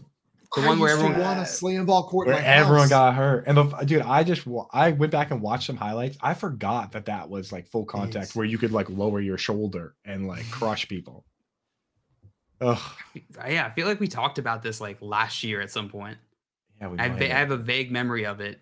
Wasn't it a bunch of people messed up their knees, a bunch of professional athletes? Oh yeah. It's one game or something. Just so violent, dude. But I'm ready. Ball is sick. Dude, go on there, watch some Memphis Robinson slam ball highlights. How you know it's sick is if you just type in slam ball in Google Images, every picture is like a man 40 feet in the air with his arm fully cocked back like this. You know what I mean? There isn't a single highlight without a ball in a hand with a man minimum 15 feet in the air. And they're like, just the average action in this game is a highlight. What this is interesting. It's created by this guy, Mason Gordon, who's working at the time for a production company. He'd written episodes for Keenan and Kel. What? Awesome. Who loves orange soda? Kel loves orange soda. Who loves diet orange soda? Nobody. Kel, but when he's depressed. Yeah. When he's on a diet. Kel, but suffering from seasonal depression. All right, Jail, go on. Or is that it? That's it. Slam ball was invented by... the guy. Oh, no. I was reading the rest of his story. It's pretty interesting. So he, inspired by video games, Gordon sketched an idea on a napkin for a sport that combines several existing ones. He approached his boss, movie and television producer Mike Tolan, who liked the idea and thought Gordon was onto something. And so he helped finance the construction of a prototype court in which Gordon then tried to go and convince street basketball players to test his new idea. Yeah. He wanted to find skilled and strong players who could compete comfortably while launching off trampolines and crashing into each other midair. Oh my God. They really should be wearing imagine being at the neighborhood court and this dude pulls up, starts dragging shit out of his car. You guys have to and see a like, picture of this guy too, because it adds to it. It adds to it so much. I'm gonna send it to Keith. He's you're out there, you're out there just shooting hoops, hanging out, and then this dude rolls up. Oh my God, that's so funny. Unbelievable. That's awesome, dude. Did he play himself? Was he one of the players? I don't know. They really did not wear enough padding. They had like the tiny knee pads, man. Like this is a full contact sport. Yeah, full contact, fully airborne sport. Like you're hitting the ground hard. Yeah. Also, Easy Abs in here saying Spike TV really belongs on TV now. Ahead of its time. Ahead of its time, for real. Spike TV is wild. Yeah, some of the I think I've told you this story before. There was an episode of Mansers where I forgot about that show. Just unbelievable the things they would do on there. If you never saw Mansers, it was Mythbusters but misogynistic. Yeah, misogynistic Mythbusters. This is the perfect description of it. They had one episode where the myth that they were trying to answer was if you kick someone between their legs in that sensitive area, so between the balls and the butt, with 110 pounds of force, will they shit their pants? The answer was yes. So unfortunately, my wrestling team saw that episode. Oh no. So for an entire year, everybody's just running around trying to kick each other in the gooch as hard as they can to see if we can get someone to shit their pants on the wrestling mat. Oh my God. No, and what happened was just a lot of kicks to the balls, because turns out it's really hard to aim down there on a moving target. How did they test it on the show? I don't remember. I think it was a boot on a pendulum, like a weighted pendulum boot. What an important show. We need truly Easy Abs hit the nail on the head ahead of its time. Yeah. Ahead of its time. Really smart stuff from Spike TV. Someone has to do the science. Unpopular opinion, Mansers ahead of its time. Ahead of its time. Very unpopular opinion. Well, guys, coming up, we are going to play some poll perception, and then we've got a round of Here's the Pitch where we share some of our ideas with you. And then we're going to play a game called Feeling Lucky Punk. Right now, you're watching the Front Yard Fantasy Morning Show here on Better Sports Network. Talk about your picks and your fantasy teams on Better Sports Network. The importance of checking out the site that you're playing on. Default rankings of these sites. A lot of times they don't get updated. I know from experience. I used to write default rankings for the NFBKC, the basketball version of the NFBC. I'd write these default rankings in June for the NBA, before the NBA draft, before free agency opened up. And guess what? I was never asked to write an update article or update the default rankings. This happens a lot. Maybe if there's something obvious, it gets updated. Aaron Judge, for some reason, hurts his back. Maybe they make that change. Just maybe. But you don't know that. And that's why it's just so important that you show up to your draft room or you do that pre-draft prep. We're all busy. We know we're about to devote a lot of time to our fantasy baseball drafts. Why not spend the extra 20 to 25 minutes to invest properly in your team, to go and see which of those players are way down default rankings? They're going to be different on all of these sites, and you're going to be looking at them and going, maybe their analysts think a certain player who shouldn't be in the top 100, who should be maybe even not even the top 200, will be in that top 100. You got to check that out. You got to know where you're playing, just like you got to know your format when you sign up for the league. It's just so crucial, and people just skip right over it. You think it's cool to show up to the draft room 3 minutes before the draft. Well, number one, it's not cool, because the commissioner's trying to make sure it is organized, especially me, who runs auctions. You can't, it's one thing if someone doesn't show up for the snake draft, oh well, doesn't ruin it for everyone. Auctions, you can't have someone not show up. Auto bidding, auto auctioning, it ruins the sanctity of those drafts here, which is why I always recommend, hey, make it easy on your commissioner. Don't make them send those texts there. It's annoying. You shouldn't have to do that. Don't wait till the last minute, and get in there about 20, 25 minutes before, so you can just look up and down the entire default rankings list, so you can make a queue out of that, Ron. And the reason I keep saying this is because people still show up 2, 3 minutes before the draft, and that's it. In fact, in one of my auctions, people were asking me where certain players were, and I go, did you search their name? No, I just got in. Well, that's no excuse right there. That's your own fault. I mean, when you're organized, so when you're a hard person to ask here. You're getting those questions. This is your preschool league, right? People don't know how to search player names. People freak out. They don't think. That's the problem. Because they show up 2 minutes before the draft. That's why. The Playbook with Fensty and Ronis, presented by FantasyAlarm.com. Weekdays at 5 Eastern on Better Sports Network.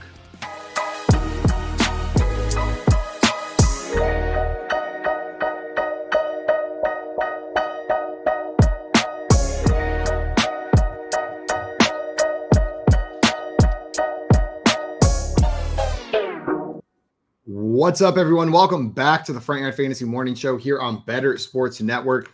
We're about to get into a game of poll perception whenever John Luke gets back. But, Coop, my girlfriend and I have been working on a puzzle, but it's not a normal puzzle. I wanted to tell you a little bit about it because it is so freaking cool. It's from this company called the Magic Puzzle Company, okay? And how the puzzle works is there's 2 envelopes in there. First, you open one envelope. It's got all the pieces in it for the picture that's on the box. And you build that puzzle first, okay? You build that one. And before I move on to the secret part, I just have to shout out the quality of these puzzle pieces. Unbelievable. There's thought and intention put into where they're cut so that characters are on individual pieces, and unbelievable. And they give you 2 pictures, like 2 full printout pictures in the box. So if you want to work on the puzzle with someone else, you each got your own. Great idea. I thought that when you said the quality of the pieces, I thought that it meant that they were just like, when you snap them in, it was very satisfying. Like they were just high quality the way they go in nicely as well. They're thick and they also go in nice for sure. Because that matters. That matters. Whenever you finish that puzzle, which we did last night, you then open envelope number 2 that says do not open till you finish. And inside it gives you instructions. This puzzle had edges throughout the inside of the puzzle. So there were portions of it you could separate even though it was done. So you pull portions of the puzzle apart where there's edges on the inside. It tells you how to rearrange them and they fit back together. And now there's a giant hole in the center of your puzzle.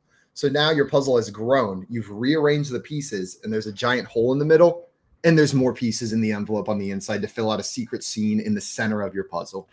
Dude, what's the name of the company? Because Magic Puzzle Company, phenomenal. Is it a specific? I just wanted to make sure I was on the right website. And all their puzzles work this way. So all their puzzles have a secret element to it. We got the one called Gnome's Homes was the one that we have, but phenomenal. Oh, I'm looking at it right now. I think I might have to get her this. Also, Dustin Daniel said, we doing puzzle talk? I'm in.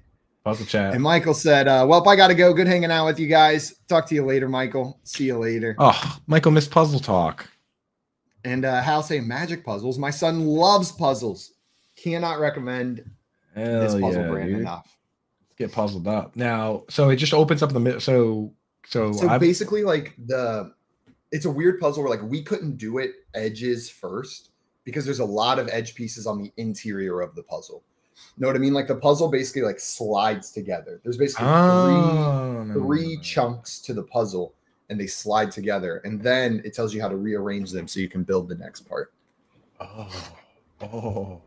So, yeah. So at the end of the day, does it end up being bigger than a typical 1,000-piece puzzle? Yeah. Yeah. Okay. So it'll jump out a little bigger. Because I bought my wife a special puzzle board to do her puzzles on. I'm not sure this is going to fit, but I mean, it sounds check cool the enough. Dimensions. Sounds cool enough that you just have to make it work. We'll figure. You got to make it work. I'll buy it. What's up, JL? What up? You're missing some puzzle talk. I heard it. Puzzle chatter.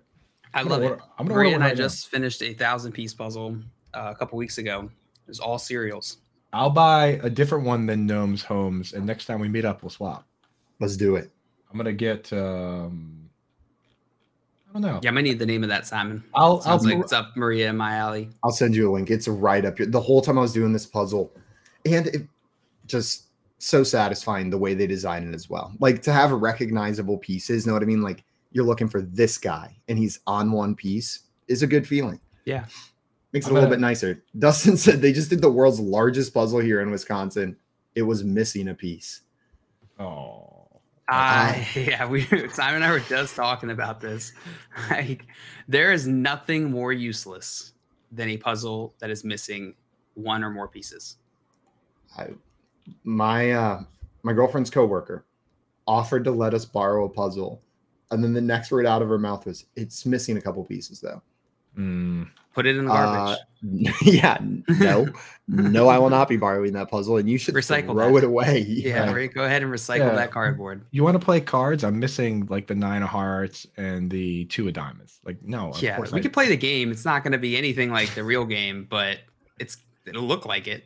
The problem with the piece missing is when there's one piece missing. Now, every time I can't find a piece, my will to look is 0. Yeah. Because I know it's the one that's missing. And then you get to the end and you never get quite literally the only point of doing a puzzle, which is the satisfaction from that last piece, clicking that bad boy in. Like otherwise you're just doing it for the exercise of a tedious task. That's not exercise at all. You're not getting any benefit other than just keeping your mind busy. It's like white noise for your brain. God, that's Dustin's. Can you imagine after 60,000 pieces you are missing one? I would never talk to anybody again. No. I'm buying the puzzle, The Secret Soup, right now. So get that secret soup in there. I wonder what the secret ingredient is. Soup. Yeah, give me that soup, boy. I'm getting soup. Also, Easy Av says a clock without numbers is pretty useless, JL. Get creative. Yeah, I am with you. I hate clocks without numbers because every time I'm like, it requires me to always do like 2 extra steps of just, is that 4 or is that a 5? But still more useful than a puzzle with missing a piece. At least you can kind of tell time. After Coop got us the Casio watches, went down a little watch rabbit hole and was looking at brands. And I'm going to have to see if I can find this one brand that I found because their faces were ridiculous. They would have like all of the numbers fallen to the bottom and just kind of loose jangling around in there. They would also have ones where like the numbers were just different size boxes, and then the arms were like moving circles that would be placed on top of one of the boxes in your watch. Simon, wild. I knew you were going to get trapped in the watch rabbit hole, which I was worried this might happen, but I have the perfect watch company for you already. Look up Mr. Jones's watches. There's one on there. Jones's watches. There's one on there called a perfectly lazy afternoon, a perfectly useless afternoon that I'm probably going to buy. I've been looking at it for a while. The watch is a swimming pool, and in the pool, there's 2 things. There's a guy chilling on a float, and he floats around the pool, and his foot tells you what hour it is. And then there's also a little duck in the pool, and the duck floats around, and that's the minute hand. Coop, it wasn't this brand, but it was exactly like this brand, just cheaper. And worse is what I was looking at. So it was almost exactly the same. It just everything looked worse. Yeah, and that's just one of the watches. That's the one I'm gonna get, so you can't get that one. But there's a bunch of other ones on there that are like there's an alien one, and there's like all these other ones. So you get a different one than the one I get. And Adam saying Jacob & Co. specifically the Astronomia style 8 is his favorite? Ooh, we got a watch guy in the house. What are the watches you like? Watch talk. Watch talk. Watch out now. Let's all synchronize our watches. I'm actually not wearing my other one. Do you have a? Do you have your Apple Watch today, JL? No, my Apple Watch is dead somewhere. All right, well, I'm currently wearing. I'm naked. I left my Casio in the kitchen. I saw you wearing the Casio. Casio in the kitchen, my darling. I got a T-shirt. That was my bathtub song. No. What? Casio in the kitchen? Casio in the kitchen. Yeah. Yeah, I saw Simon. I saw you wearing your Casio on when Herms was on the other day at the 3 p.m. show, and I was like, the only problem with it is I have to remember to put it in a different room before I go to bed because I can't figure out how to get all those freaking alarms off, and they never go off during the day. Every alarm I set is like midnight, 2 a.m., 3 a.m., and so if it's in my room, the alarms just go off. It says Monday, 3:42 p.m. I just looked up the watch.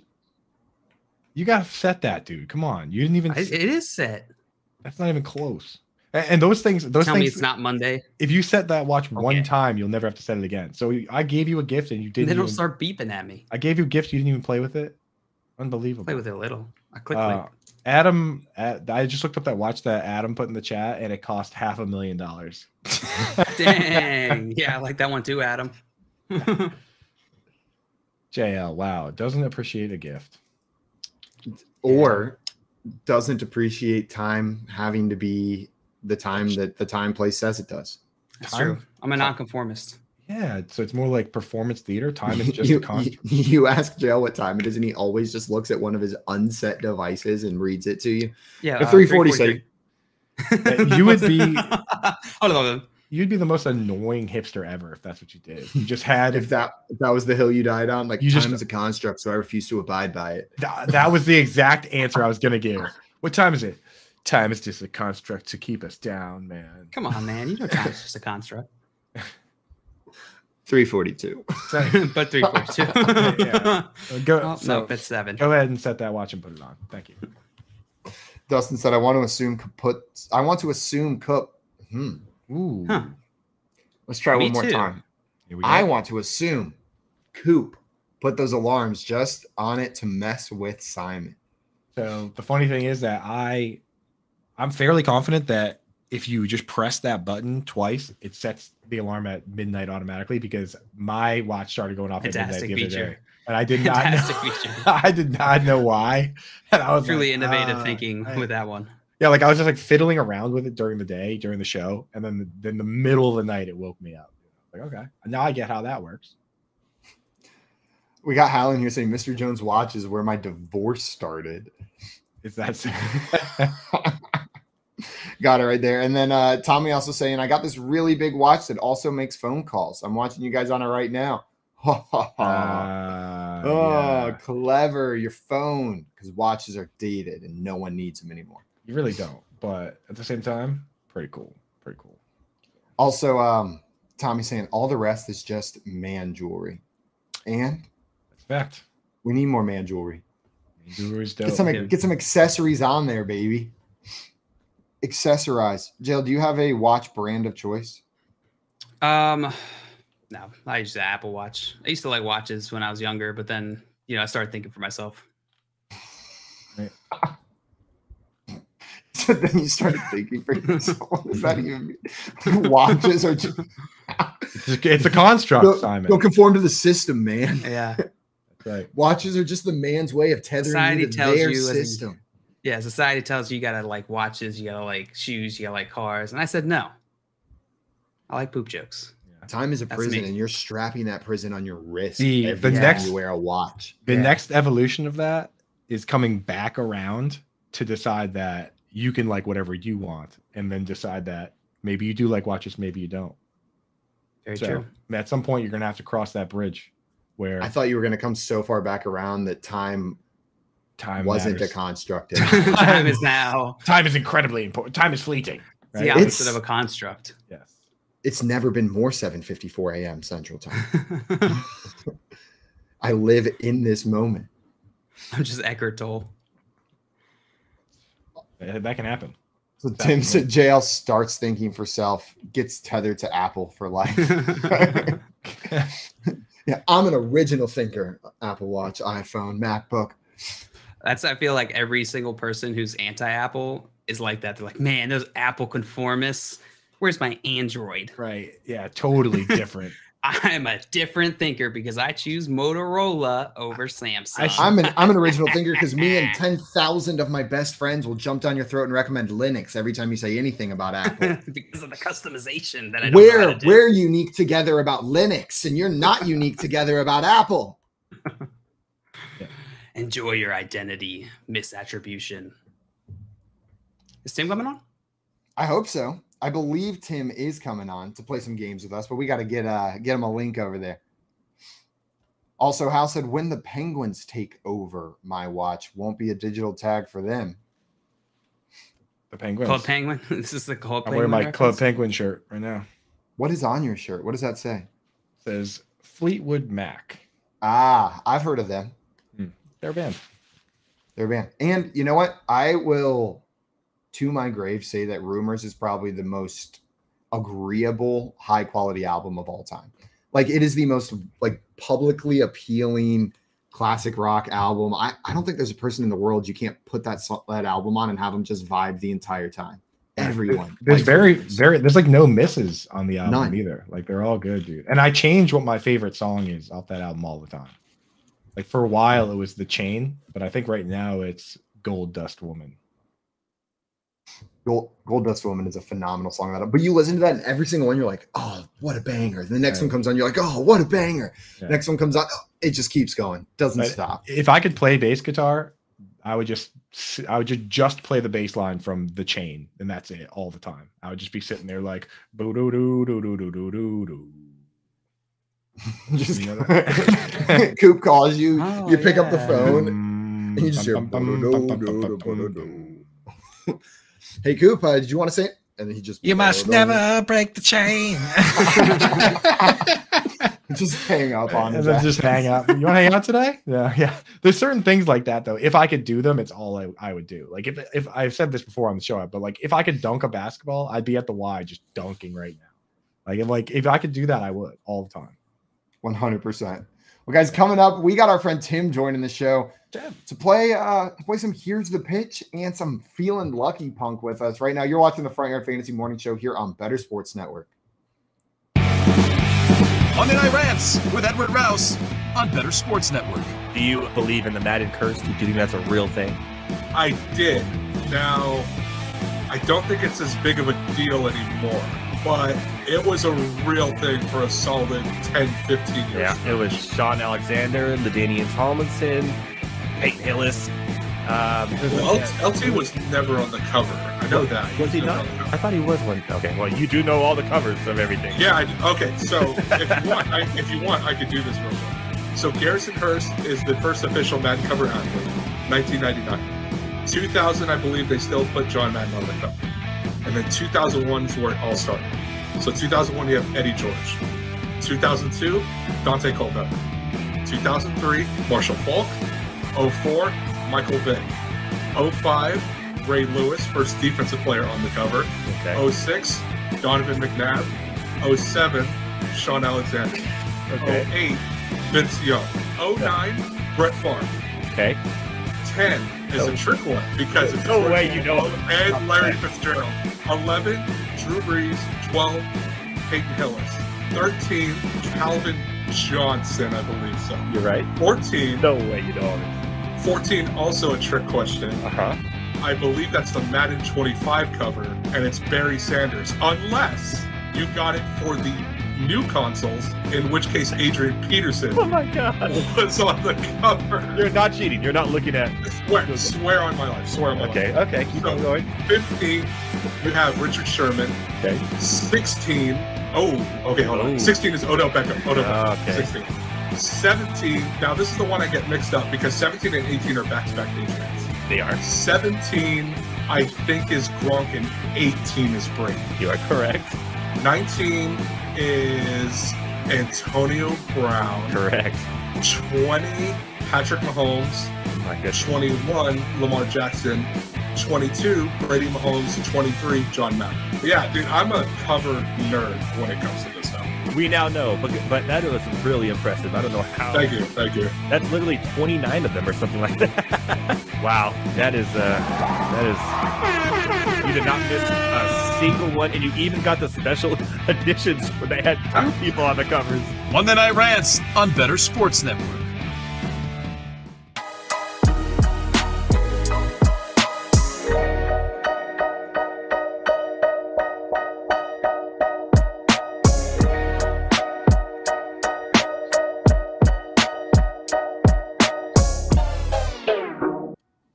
What's up, everyone? Welcome back to the Front Yard Fantasy Morning Show here on Better Sports Network.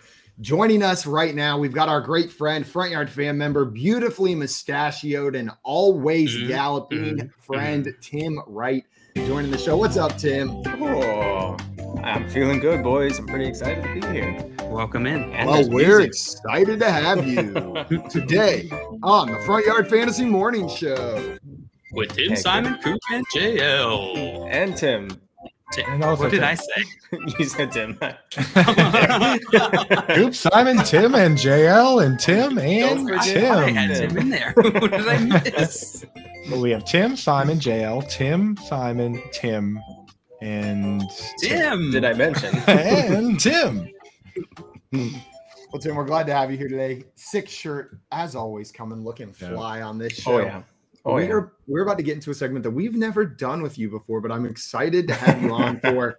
It's called Here's the Pitch. And the purpose of this segment is we come with ideas for inventions, movies, TV shows, games, things that you want to invent or change. And we pitch them to our fellow hosts here and to everybody in the chat. You guys ready? Oh, yeah. Oh, of course. Can I go first on this one? Of course. Because I have something that all of us can participate in. And so I'm playing Fantasy Survivor, right? Where you pick Survivor players, and then it's just like fantasy football for Survivor. And it got me thinking, like they're doing the challenges, and when you win a challenge, you earn like a dirty cold bagel or whatever, and you're really excited about it. I was thinking, like, what if we had a fantasy football league that was like real world road rules, where they took all of us, put us in one house, and when you had to do like physical challenge, like, so we did a draft, then you have to do physical challenges, and when you win the challenges, you earn stuff, you earn fab, or like they pull players out of the, like there's, you like on Tuesday it's time for waivers, and like you put in your claims, but to get the players you need to like eat like a dog turd or something, or there's like a pool of mud in the backyard, and the players' cards are hidden in the mud, and to get them you have to like dive into the mud and like find the players in the mud, and like I got Rashad Penny on waivers. Like you find them in the bottom.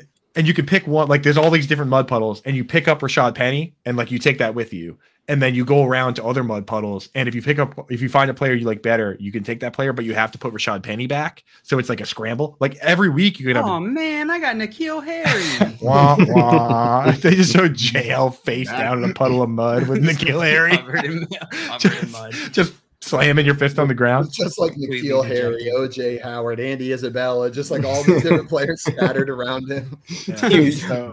You want to pick some up and put them on. In the mud. You put somebody else's on somebody else's board. You're just trying to like grabbed a bunch of kickers. Like, I definitely didn't pick that up, but I put it on Coop's board. How take a penny, leave a penny. How cool that would that be? There's like different mechanisms to like steal players, or maybe it's a guillotine league where like whoever is out each week dead. They get taken out back and shot, and there's an actual guillotine. I don't want to be in that hunger. So now we went from fantasy football Survivor to fantasy football Hunger Games. Yeah, I went from so much fun to so terrifying. To like fantasy football song. Fantasy football Squid Games. Fantasy football sauce is Bill Belichick. Hey, so Matt Doy, Chanel Williams, if you guys are awake, let's think about it, right? Let's get the house. Make sure volunteer to be locked in a house for the entirety of the next NFL football season with a bunch of our best friends doing physical challenges and puzzles. It's a mansion, and it's a mansion, and the winner gets $1 million, and there's a personal chef. We'll do it. We'll take it for the team. All right. We'll do it. I promise. We'll do it. As long as you don't stick freaking Corey and Nando in there with us. I am Corey and Nando. Corey and Nando. We don't know our duo, the Power Alliance, that they would be in that house. It would be so annoying. There'd be nothing we could do about it. You know, the whole time, their whole bit would just be looking at us going, those crazy kids. Yeah. You know what would be best? The extent of their character. You know what might be even better than them being contestants is if they were the hosts. If they were like Jeff Probst and Corey's look at this. They were the Joe Rogan and Julie Chen. Oh my God. I can just imagine. Julie Chen. Can you imagine us doing like rolling around the mud and Corey Parson is the one that's announcing it? He's like, look at these dummies, dude. Bunch of idiots. Yeah, I don't know why you all like this. Corey Parson would just like go up to the cameraman and like turn it elsewhere and be like, yeah, we're done watching that. Yeah, he's like, this is getting canceled. I'm canceling this myself. Yeah, I mean, I don't know though. It would be a lot of fun. I like that idea. So one of my ideas that I was thinking of for this was along the same veins, but y'all played like backyard sports, right? Like Pablo Sanchez, all that. Oh yeah. I wanted a draft to have it so that you have 12 people in the league, but you all get power-ups that you can use at any time when you're doing the draft. So it's like, oh, smash kicker, you got to pick a kicker for this pick.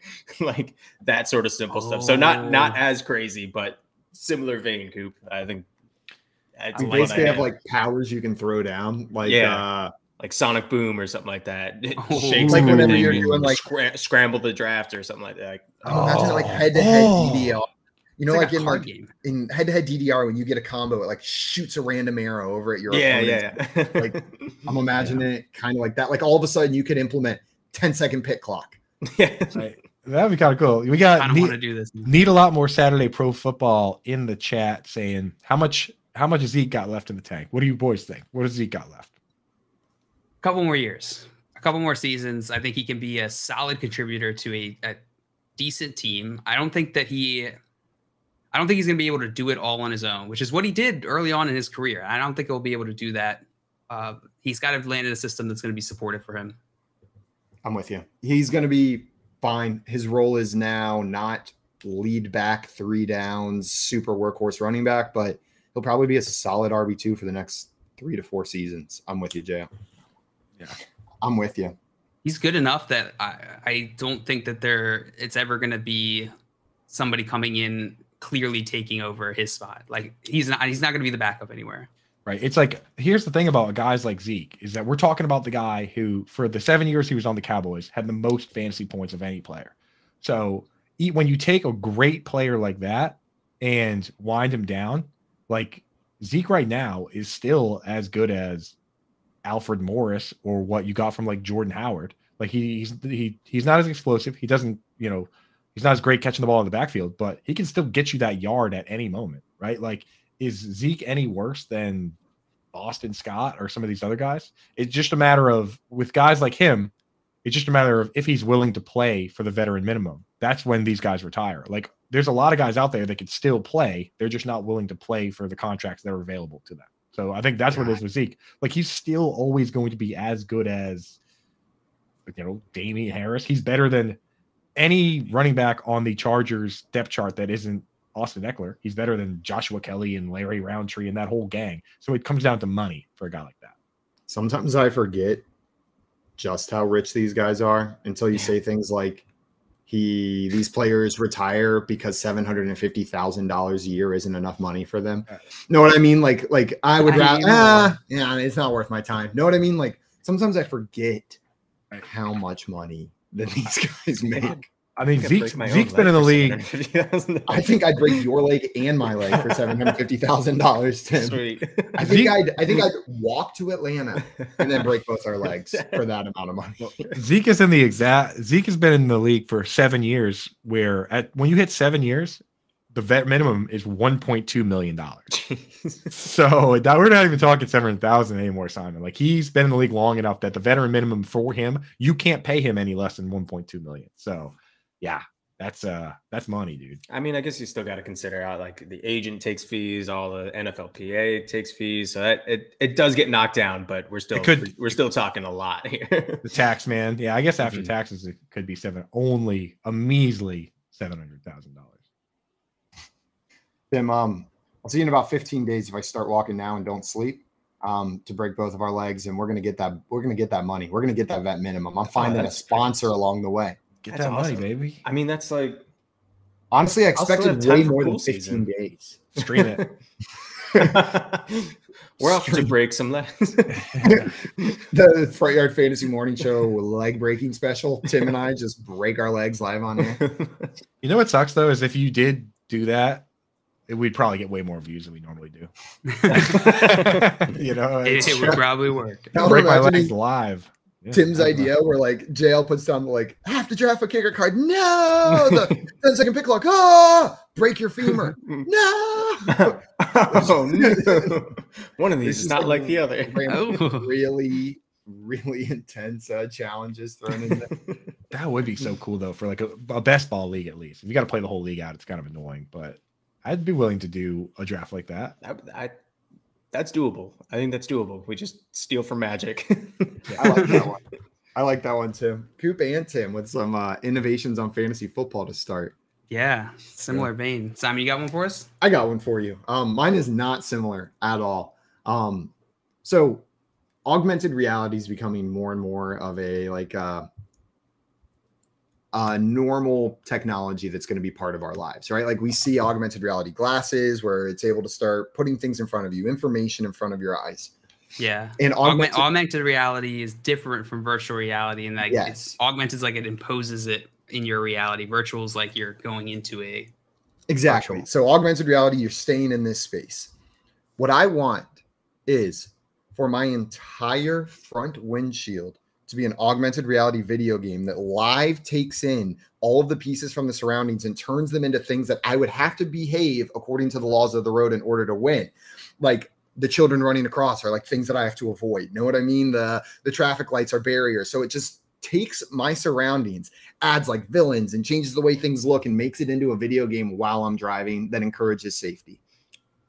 That still sounds so dangerous. Sounds super dangerous still. It does. Because you know somebody's going to be like, I'm going to win. I'm going to try this strategy out. Hack your car. You're no longer dodging those kids. If you're not driving on the road, then you'll probably avoid those obstacles in the game pretty well. Tommy goes, very bad idea. Though I will say that there is a version of that we've kind of talked about, which would be if you were able to attach that to like a Peloton or something where you're not actually, there's no risk of actually murdering a kid with your just actual like normal vehicle. Augmented reality. Yeah, just normal augmented reality. Not but I wanted to take in I want it to be like a live adjustment of my surroundings. Like the traffic lights are something, the stop sign is something, the other cars on the road are something. Maybe does it still apply, Simon, for you? Is it as satisfying if you have the same concept, but it's through glasses while you're walking? That's cool.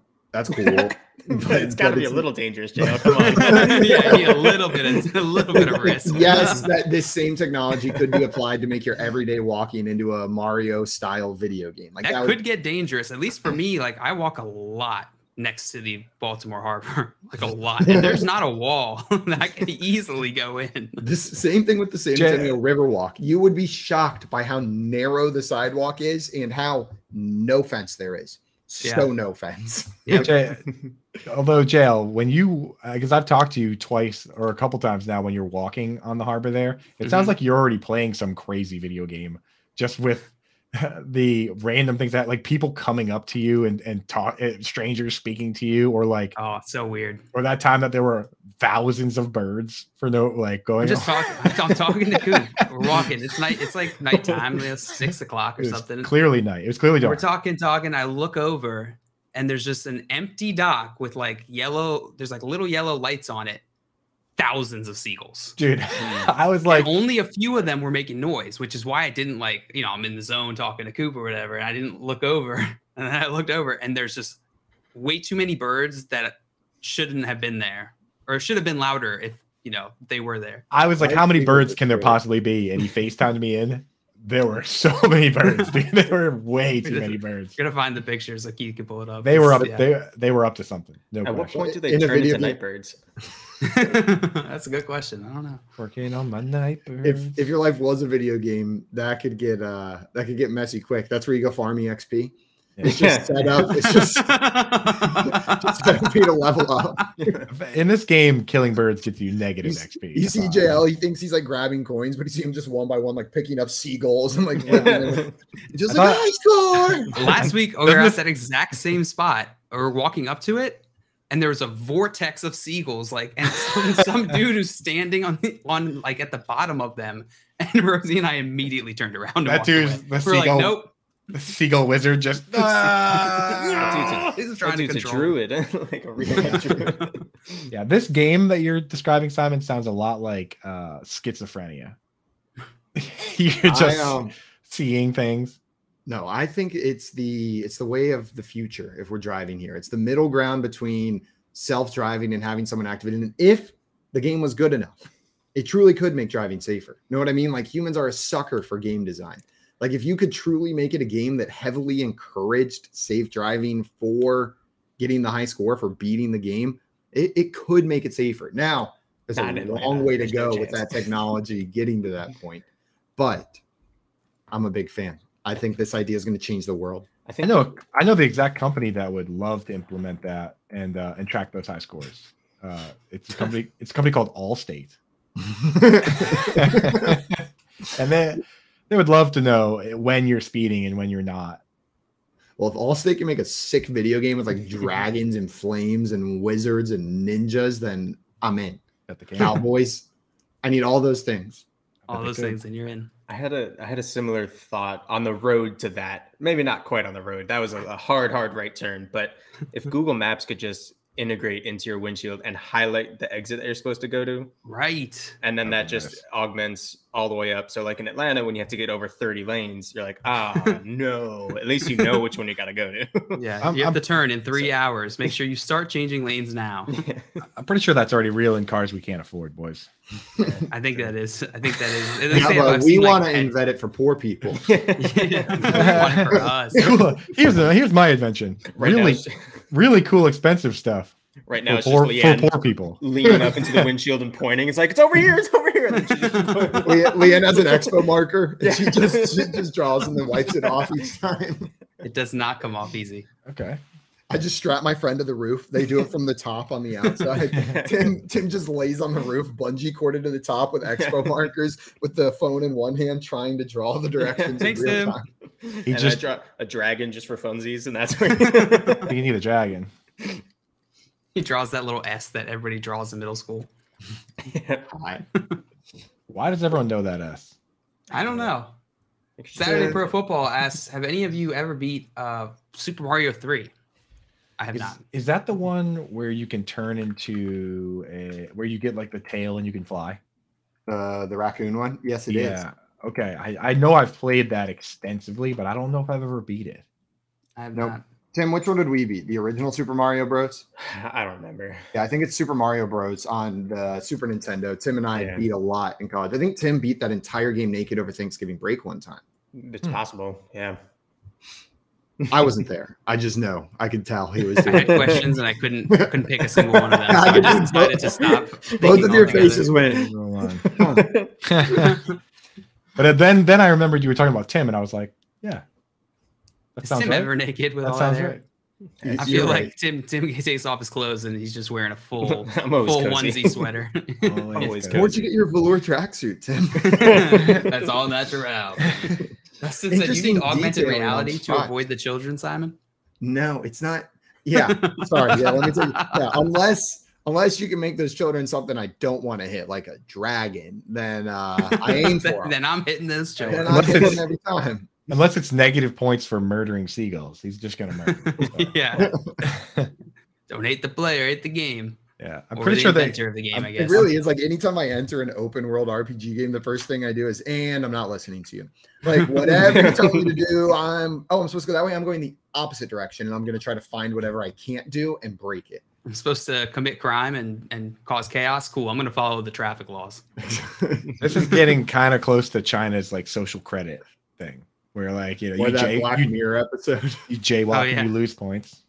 Yeah, that is that Black Mirror episode. It's kind of crazy. You got one, JL? I do. My Here's the Pitch is in a similar vein to Simon's. We got like a 2-and-2 thing going on here. Whoa. It is autonomous shopping carts. Okay, I'm listening. Why have to push your shopping cart? We have the technology. We have computer vision. We have AI. This is so fun, dude. I'm saying it can ride. You can ride it, and it can take you around. You don't have to push anything. In my shopping cart, just pulling things off the shelf. Oh, I missed it. Better come back around. You could just like have an app where you put your shopping list in, and you have like a code, like a 4-digit code that's unique to you. You get into the store, you type in your code, and the cart follows the optimal path for your shopping list. Why do you need to be in the store? Why not put in your list? It goes around to the aisle to the right spot, and then something inside the little shelf pops it off into your cart. Boom, brings it to the door for you, all checked out. Then how can I ride in the shopping cart if I'm not there? Out in the parking lot. Now you got a bunch of free time while you wait for your groceries to get collected. Boy, all the thrown out old carts are out there. Yeah, what are you going to do with them? I got a little something that's going to blow you boys' mind. It's called Instacart, and it just shows up at your house. Like you don't have to. No, that's a human. You got to interact. Got to talk to the human. They leave stuff out for you. Plus, you don't get to ride around in the cart. Yeah.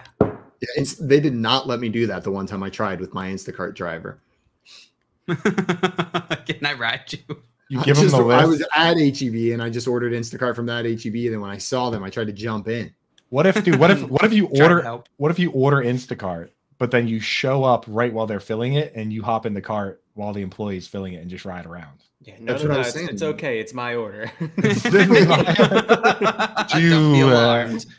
you care if I go for a ride along? Can you buckle me in? I'm sorry. Did you need to see my ID to confirm? I was just imagining my legs stuffed into those little holes in that little seat in the front of the shopping cart. Yeah. No, the almond milk can go between my legs. It's cool. I feel like one item is always not quite right when I do order it, so you would be able to keep an eye on that. When you do order it. When I order do, sometimes it's not what I ordered. Also, Dustin said, but if I'm not driving, how am I going to have a meet cute with my future wife in the produce section? Now you're just both in the carts. and your carts bump into each other a little. You're both in the front seat of the cart. Hey, what's a meat cute? It's when you find someone cute in the meat aisle. Ooh, I like that. Dang, it's not. Jail's lying to you. What is it then? How dare you? I never tell you lie. Meat cute is actually slang for the extra thick cuticles that carnivores get. So non-meat eaters get meat cutes. We get the veg cutes. If you eat more vegetables, you get the veg cutes. But if you eat a lot of meat, you're gonna get the meat cutes. My cutes are looking pretty. My cutes are looking pretty meaty right now. Also, pretty thick. Easy Ave said Simon mentioned an actual good idea in passing. Backyard sports video games. Just bring those back as an online game with all the houses with different sports available in the yards. So I think that was Tim who brought up backyard sports, but a remix like backyard sports barbecue party or something like that, like our backyard sports 4th of July party or backyard sports field day. That's what they should call it. It's field day, baby. And you can play any of the sports that they got. Just one big mega backyard sports remake. Oh, that'd be fun. Hey, dude. Man, I love that we're coming up with ideas for the other yard related company. I'm in. You're in? There we go. And Easy Ave said you can run around the neighborhood and choose different games and play against real people and friends. Hey, we got a good idea there in the chat. Sounds pretty lit. It's a pretty good one. We have another. Here's the pitch. Anybody want to go round 2? Second idea? Yeah. So mine was like a half pitch at the front, but I had a couple more. But one I want to talk is a movie idea that I think would be wildly silly if done right, or wildly dramatic if done right. You could go a couple different routes.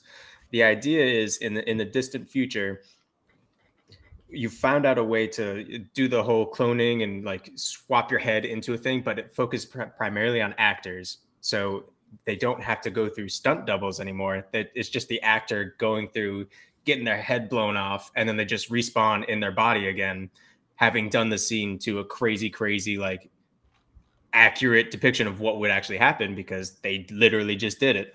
But somehow they get a really famous actor who's like known for doing the wildest, most gruesome stunts, gets swapped with some random dude in like Ohio because they died at the same time by accident, and it just gets swapped in the data. And then this random dude in Ohio is just like now all of a sudden a famous actor that doesn't want to get gruesomely murdered in any of his new movies, but he's like halfway through a movie shooting. And it's like, oh no. Suddenly loses all talent as an actor. All of his talent. so like if you're filming that movie, then that actor has to be a really good actor and pretending to be a really good actor. And then he all of a sudden has to pretend to be an Ohio person in a body of a really good actor that is no longer a really good actor. I think it would just be bananas. How does the rebirth mechanism work? We don't worry about that. Okay, cool. Sorry. My bad. Yeah, I'm getting caught up on the wrong details. It's just assumed that it works. Movie magic, I'm with you. Yeah. Head blown off, respawn, no questions asked. Yep. That's good enough explanation. Exactly. It's just bad. You figure it. That it's so easy to figure that. Like think about like Space Jam, like Magic Basketball. Oh yeah. Next questions. Next question. That's it. Yeah. That's the answer. But you just think of the actors that you could pull for that, like Shia LaBeouf is Michael Cera. Michael Cera's the dude from Ohio. And the famous actors like George Clooney or something like that. Now, George Clooney has to act like Michael Cera. you know how Hollywood would handle this the same way they always do. It would be The Rock and Kevin Hart. Oh, probably. It's always those two. Two very different movies: George Clooney and Michael Cera, and then The Rock and Kevin Hart. Tall guy, little guy. Give me the Rock and Kevin Hart version. If we're being honest, that's the one I want to watch. Oh, it's got to be Jack Black though. Jack Black. I was just thinking Jack Black. I'm right when you said that. Yeah. I think you could just have a lot of fun with that. Oh man, now I want the ability to have the same movie made with like 20 different casts, so I can just watch all the different versions of the same movie. Nick Cage over versus the world, but Jesse Eisenberg. It's not the same movie. Nothing changed. I didn't even notice till the end whenever someone told me, hey, that was Jesse Eisenberg. And I'm like, what? No way. Like you put them next to each other, I can tell they're different people. You put them separate, same guy. Same guy 100% of the time. Scott Pilgrim, super underrated movie. Oh, excellent movie. Great movie. The number of times I've almost bought the game on the Switch just because I like the movie so much is a little high. The game is really good. And if you ever read there's like a manga version, comic version of that, it's really good. I've purchased books of it. That's where you're gonna lose Tim. They're reading. Hey Tim, you want to read this movie? Oh yeah, my other pitch. So I had two more pitches. All books should just start off as movies, and then. No more spiders. Oh, okay. Tim for president. Right? And that with a USA chant, and you're already in the Senate, dude. No more spiders. My platform is no more books, no more spiders. No more spiders. I think I'd win. I mean, books. Yeah. I mean, why not just take all the? We want a game to play. Why not just take the children? Tim makes me Secretary of Transportation. Every school zone all of a sudden has like 80-mile-an-hour speed zones. It's because the game's so safe. You can go that fast. So Tim, they actually kind of did your first idea once. It's been where there was a guy that wrote a novel, Tom Perrotta. He wrote a novel called The Leftovers. And HBO bought the rights to the novel to make the TV show The Leftovers. And then they went to that dude and they were like, are you writing more of these? And he was like, yeah, I'm working on the second book now. And they were like, how about we just give you $1 gazillion and you just write the show instead? And he was like, all right. So they just basically canceled the rest of this dude's books and made him write a show for him. That's the spirit. That's what I can live in. That's the dream, right? Just that's the dream. All books are now screenplays and they're only presented as visual media. I have one more delightful pitch idea for you guys. Do it. 2 words. Invisible cities. Ooh. Are you in? Wait. Are you in? How will I know? That's the whole point. Wow, dude. But how do we know they don't exist already? Okay. Define city. Exactly. Like I'm with Tim. Is it just the buildings that are gone or like a city like Wakanda? People. Like are the like people invisible as well? Like the bubble? Like Wakanda? You can't have invisible people. Imagine. Simon, what's the functional use case of having invisible buildings? I don't know. Just look over and there's It's just like The Sims. It's like watching your Sims from above, but it's an entire city and all the walls are gone. Just imagine no buildings. Why is that guy so far up in the air? Books. Books. What was the other one? No books, no movies, no buildings. No buildings. No books, The no 3 spiders. No spiders, dude. No books, no buildings, no spiders. The spiders. You're making a lot of sense. Okay. Yeah, Keith said I want what Tim's having. Yeah, me too. That was the other idea. It was in addition to jails. Instead of all performance enhancing drugs in sports, you flip a coin and then the winning team gets to pick what drugs everybody has to do. A random mechanic in football. It seems the Patriots have selected ketamine as each drug of choice. There's it had no effect. To 0. Yeah. I was say you do that to an ultimate frisbee league and there's no effect, or like frisbee golf league and they're just like, all right. So I just imagine now the performance enhancing drugs in ultimate frisbee, like they go for like to throw it and the frisbee just keeps on going and going, going and going. Oh, I'll see you guys next week. Coming up, guys, we have one more game coming your way. We're going to play some Feeling Lucky Punk to close out the show. You're watching Front Yard Fantasy Morning Show here on Better Sports Network. Front Yard Fantasy with Simon, JL, and Coop. Sell me on doing away with the 2-conference system in the NFL. Is it really a sale whenever this is something that's commonly agreed upon? I'm selling you on water being wet. I'm selling you on something that is objectively true right here. We look at teams at the end of the season and we go, how the hell does one team have such an easy schedule while another team is just absolutely getting obliterated? And that's because of the 2-conference system, because the division system feeds into this conference system. It's a symptom of the greater problem. Like these divisional matchups, you're telling me it's fair that the Buccaneers are in the playoffs after playing the Panthers twice, the Falcons twice, and the Saints twice this year? That is unbelievable. There are multiple more deserving teams every single year that because of this system where we silo them into random groups, it determines the order. And yes, originally this was geography based, right? We had these divisions, they were geography. It's 2023, my dudes. Geography doesn't matter whenever it comes to the size of the United States. These teams can travel anywhere. They don't need to geographically locate them in divisions or conferences to make the games make more sense. If USC can be in the Big Ten, why the hell can't Miami play San Francisco every year? It can happen. They've got more money than these colleges and they're not taking classes. All it does is create an ecosystem where less talented teams can get rewarded for playing in weaker divisions and more talented teams are punished for continuing to improve. Damn, bro. Drop the mic. I like to picture some geography teacher out there just threw a pen on the ground. He was like, how dare you? Smacked the globe. He was like, what do you mean? All the hard work we've done. 2023, geography doesn't matter, right? Smacks his globe. You know how long it took for us to get respect? Globe goes spinning around, right? Geography doesn't matter. How dare you? I'm just imagining they ripped on the world map and underneath is Algebra 2. Like they just go straight into being a math teacher. Lunch Money with Kyle and Ray. Weekdays at noon Eastern, presented by FantasyGuru.com. Paper straws. Oh, they're so bad, Ray. I mean, I'm almost tempted to say screw Mother Earth. Give me a real straw. The paper straw thing is a step too far in saving the planet for me. It's a great idea. The problem is it has to last. Like, it can't go mushy halfway through my drink. That's the problem. That's the problem. They have a hard time standing up if you don't drink that 100%. That's my issue, Ray. I'm all for taking care of the only planet we got.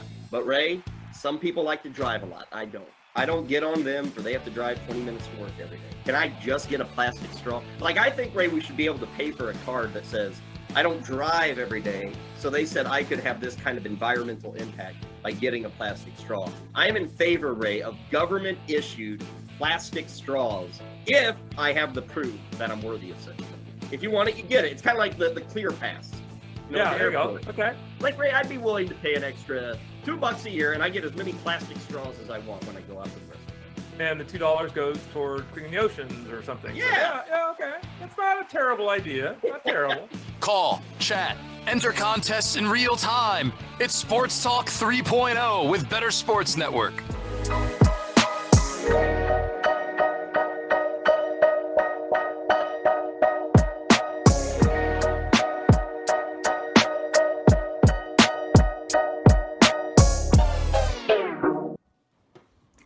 What's up, everyone? Welcome back to the Front Yard Fantasy Morning Show here on Better Sports Network. It's in the game, and we got some more March Madness going on tonight. If you tuned into the Sweet 16 games yesterday, round 2 of the Sweet 16 games is starting tonight. And if you want to hang out, win some cash, and play some trivia, you can do that right here on Better Sports Network at 6:30 p.m. Eastern Time. Watch that Sweet 16, compete in our real-time Q&A contest for the Better Cast tonight. Again, that's at 6:30 p.m. You can win a $100 gift card to the bettersports.com collectible shop. Get that sweet merch, watch some basketball, and hang out with the BSN crew down there answering some trivia. Yeehaw. Yeehaw. Well, guys, we are about to get into a game we call Feeling Lucky Punk. Tim, have you played Feeling Lucky Punk with us before? I don't know. I don't remember. We are just breaking all sorts of barriers today with Tim. First time, here's the pitch. First time feeling Lucky Punk, and here's how the game works. Contestants are going to compete in a game of intellectual chicken. So JL is going to propose a challenge, something like, how many players from your favorite dynasty team are you willing to drop to waivers right now? Or how many of the top 12 tight ends in receiving touchdowns from last season can you name? We're going to take turns bidding how many we think we can do. Whoever bids the highest will then have to put their money where their mouth is and do it. Name as many as they said without getting one wrong. Do as many of the challenges they said. If you complete it, you're going to get all those points. If you do not, your opponents will get those points instead of you. Now, one other twist. Let's say you said you can name 5 things on a list and you name 5. You can choose to keep going if you want for double points. But if you miss any of those after, it's going to go to your opponent again. So you name 5, think you can name 6, go for it, but you're risking everything you've earned. We'll go like this till we run out of prompts or run out of time, at which point whoever has the most points is the true punk today, the luckiest of lucky punks. This game is quickly becoming my least favorite game. Yeah, I already don't like it. Good Lord. It means it's the most fun. It's 2.0, y'all. That was the best one. Y'all. But Simon had to call, how many people, Simon?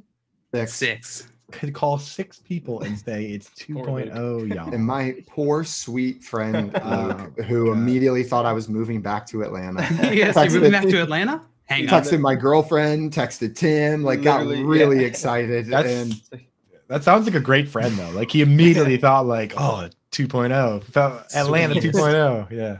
Run it back. Awesome. Run it back. He's so sweet. If you called me that early and said it's 2.0, y'all, I'll be like, shut the hell up. What are you talking about, dude? I would be like, you're moving to Baltimore? If I get a phone call from one of you guys and it's nonsense on the other side, I'll know exactly what it is. All right, guys. Let's get into our first round of Feeling Lucky Punk. Man, this one stresses me out too, Coop. Yeah. All right, Tim, you are giving the first bid on this one. Sweet. Tell me, how many of the top 8 best-selling Nintendo Switch games as of December 31st, 2022, can you name? Honestly, only like 2. 2 is your first bid? Yeah. All right, Tim, giving the first bid of 2. Simon, your bid.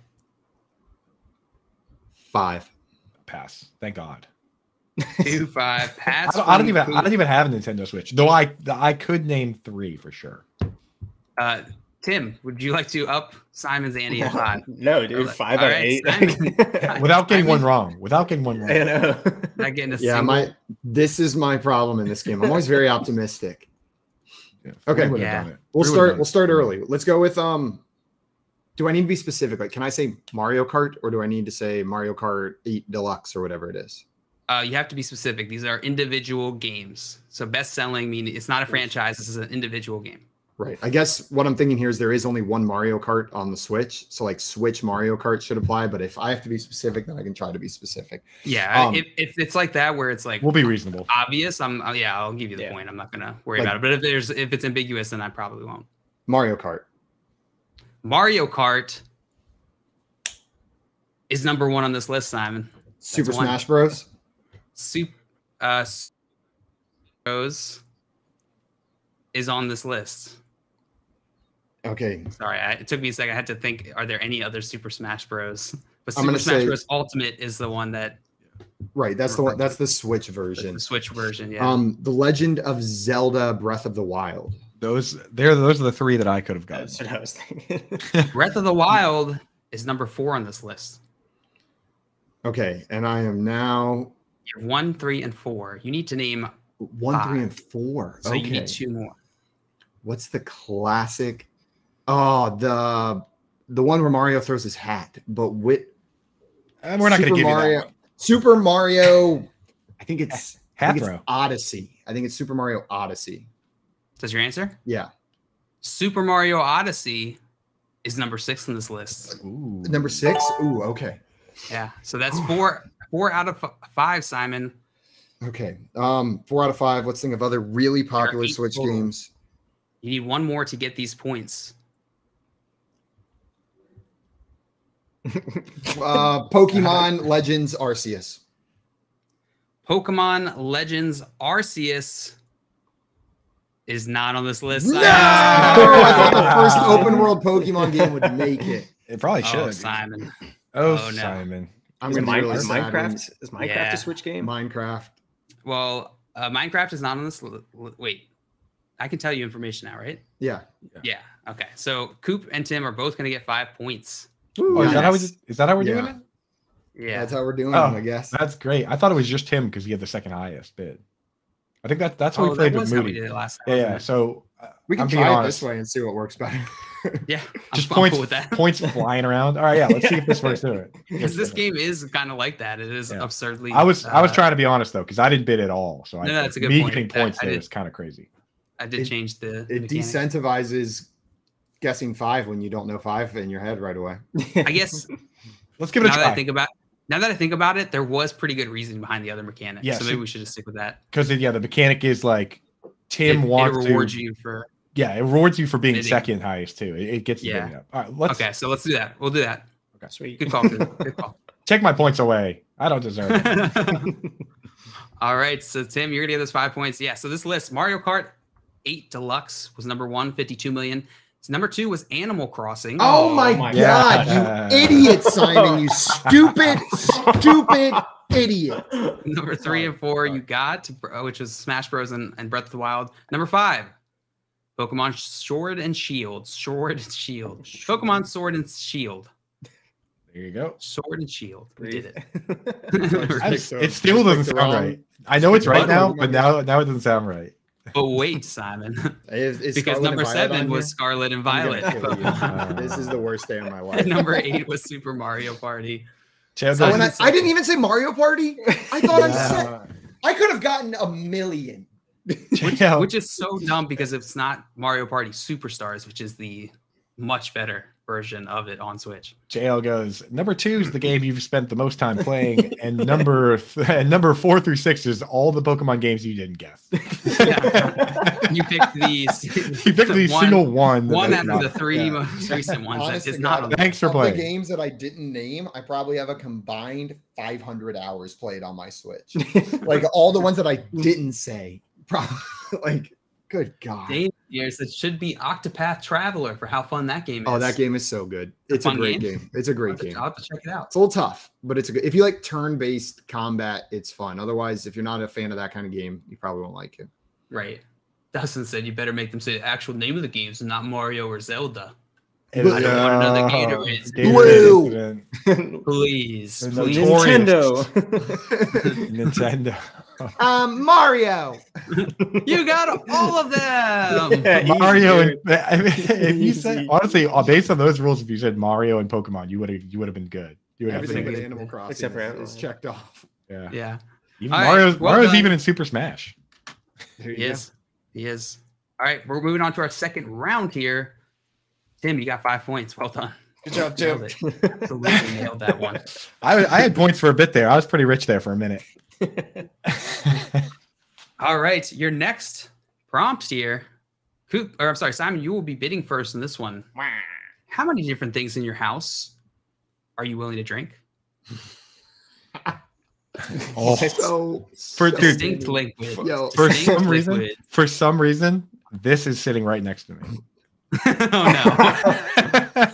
Oh my God! How many different things in my house am I willing to drink? Mm-hmm. I will. Yeah, I'll make the distinction here where it has to be distinct liquids, but I will accept a distinction amongst like a glass of fridge water versus a glass of toilet water.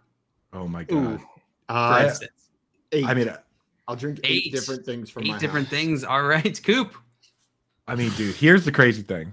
So on one hand, I definitely have the most distinct drinkable things in my house out of all you guys. No question. You underestimate my love of liquids. The problem is that it's 9:45 in the morning, and most of them are expensive bourbons. So I put myself in a bit of a pickle here. I think I will. I think it is Friday. Yeah, I think I will. Well, I gotta get my hair cut and show up hammered. For my show. I'm passing. Dude. Doesn't your barber watch? My barber does. So it was the first thing she said when I called her to set it up. She's like, "I love the show," because I sent her the episode with her on it. Remember? Yeah. But yeah, So, I gotta pass. I'm not drinking. Let me get this straight, Coop. Out of 2 rounds in our game, you've now passed twice. Well, I didn't even get a chance. First of all, penalty. What's the penalty, dude? I don't know, but we got to introduce the penalty. Introduce a cowardice penalty for passing on drinking 9 different liquids right now.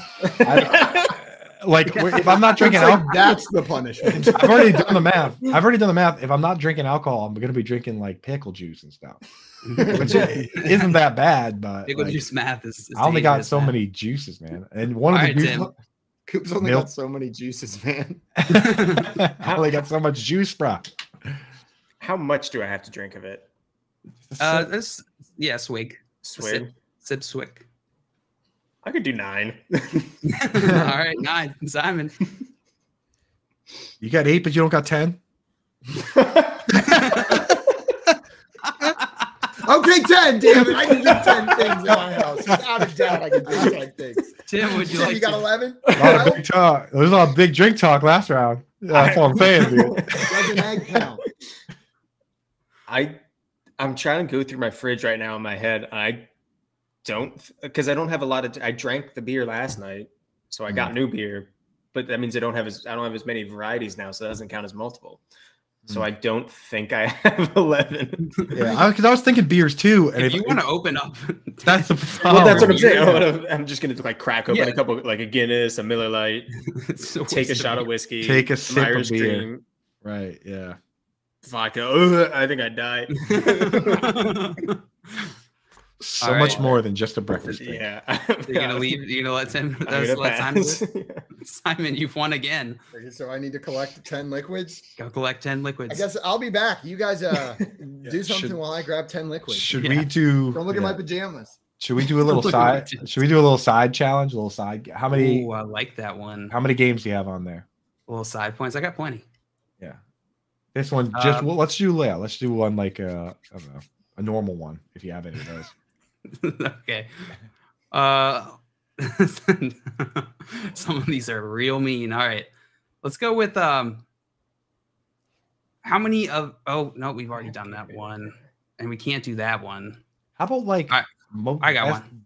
Top scoring wide receivers. How about something like how many of the top 8 quarterbacks with the most rushing yards in 2022 can you name? Am I first or I think I'm first on this one? Yeah. Yeah. Okay, I'll go 3. Damn it, I was gonna go 3. I'll try 4. All right, 5. 4. 5 is the number I was trying to trick you into letting me do. I can't do 6.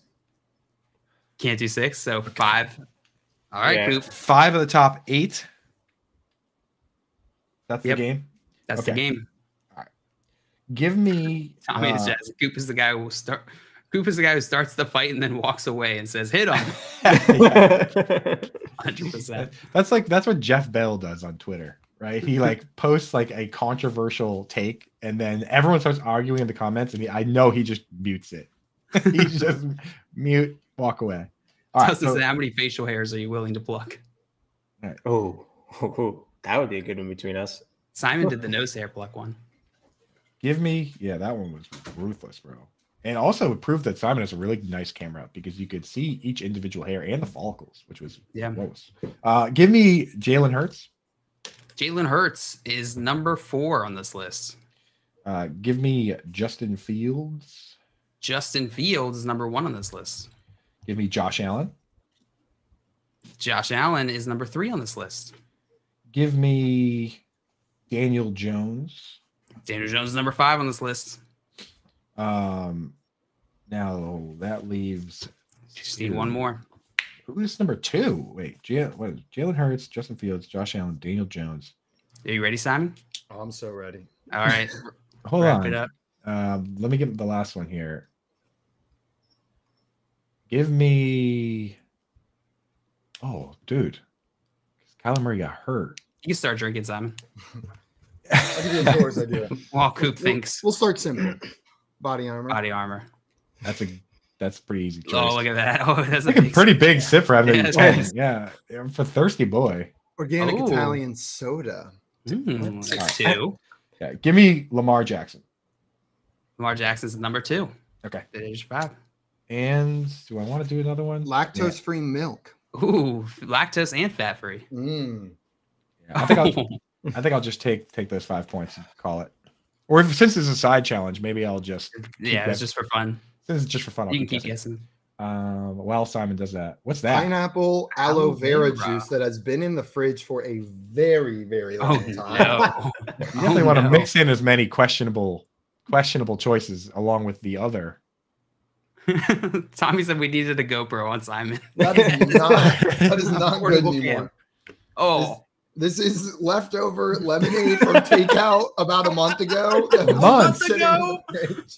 How are those the best options, dude? How are those the best options? It's not good. Now, just ruined all productivity today. Some vitamin water. This is number 6. What's that one? This is like drinking around the world of Coke right now. Right after soda, savage. Nick says we have Trader Joe's maple syrup. Oh, that's gonna be thick. That's gonna be thick. We have Master of Mixes raspberry syrup. Oh, that's said. How did Simon not choose water? You're not even. Please tell me there's water there. Please tell me there's water somewhere. The worst part is my water cup is empty. Number 9. At number 9, we've got lime juice. Oh, I hear it in his voice. That's not even. It's crazy. That's not even close to the worst one.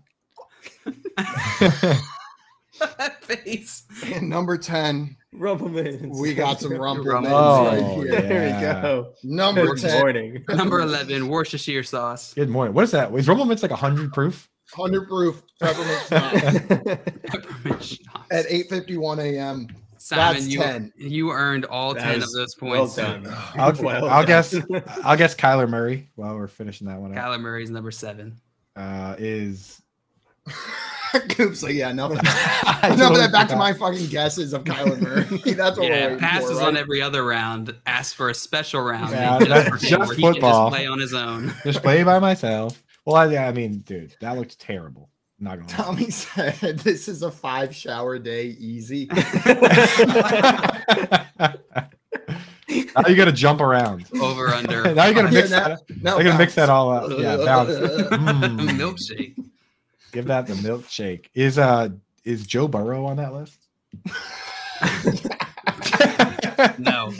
Okay, good. Didn't get your points. Who are the other 2? That was my hero. Nick, the other 2 were Marcus Mariota and Geno Smith. Oh, Geno. I was gonna guess Geno, but then I didn't.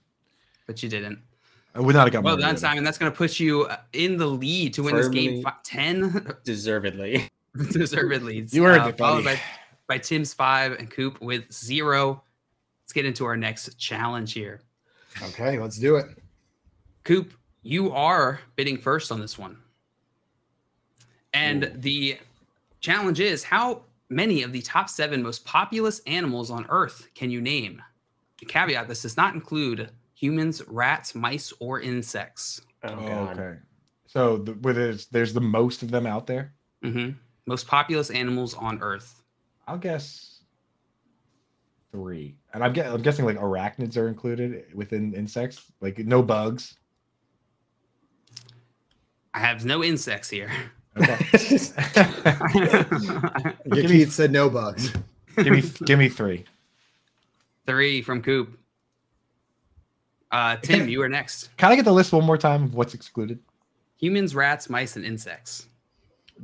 There's one that I feel like should be excluded that's not there, which makes me think maybe it's on the list, but I don't know enough about the individual Brother, I'm thinking if I'm thinking of the same animal, I would imagine the whole list would be these animals.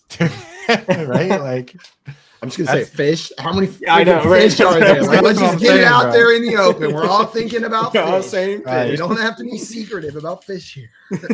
And how vague are the categories? Yeah, right. Fish? Is fish an answer? Probably not. All right, okay. I think what he meant to say was mammals. Okay. So I crossed birds off my list. And then the exceptions are all mammals, like humans, rats, and bugs. and also bugs. Weird. All right. I'll try. I'll try 4. 4 from Tim. Simon. I really have no idea what this category is going to be now. Where I'm like, oh, easy. And then I name 2 animals, and I'm like, can't think of a single other animal besides the aardvark. So I'm gonna pass. I have to bid or I lose. How many did you bid?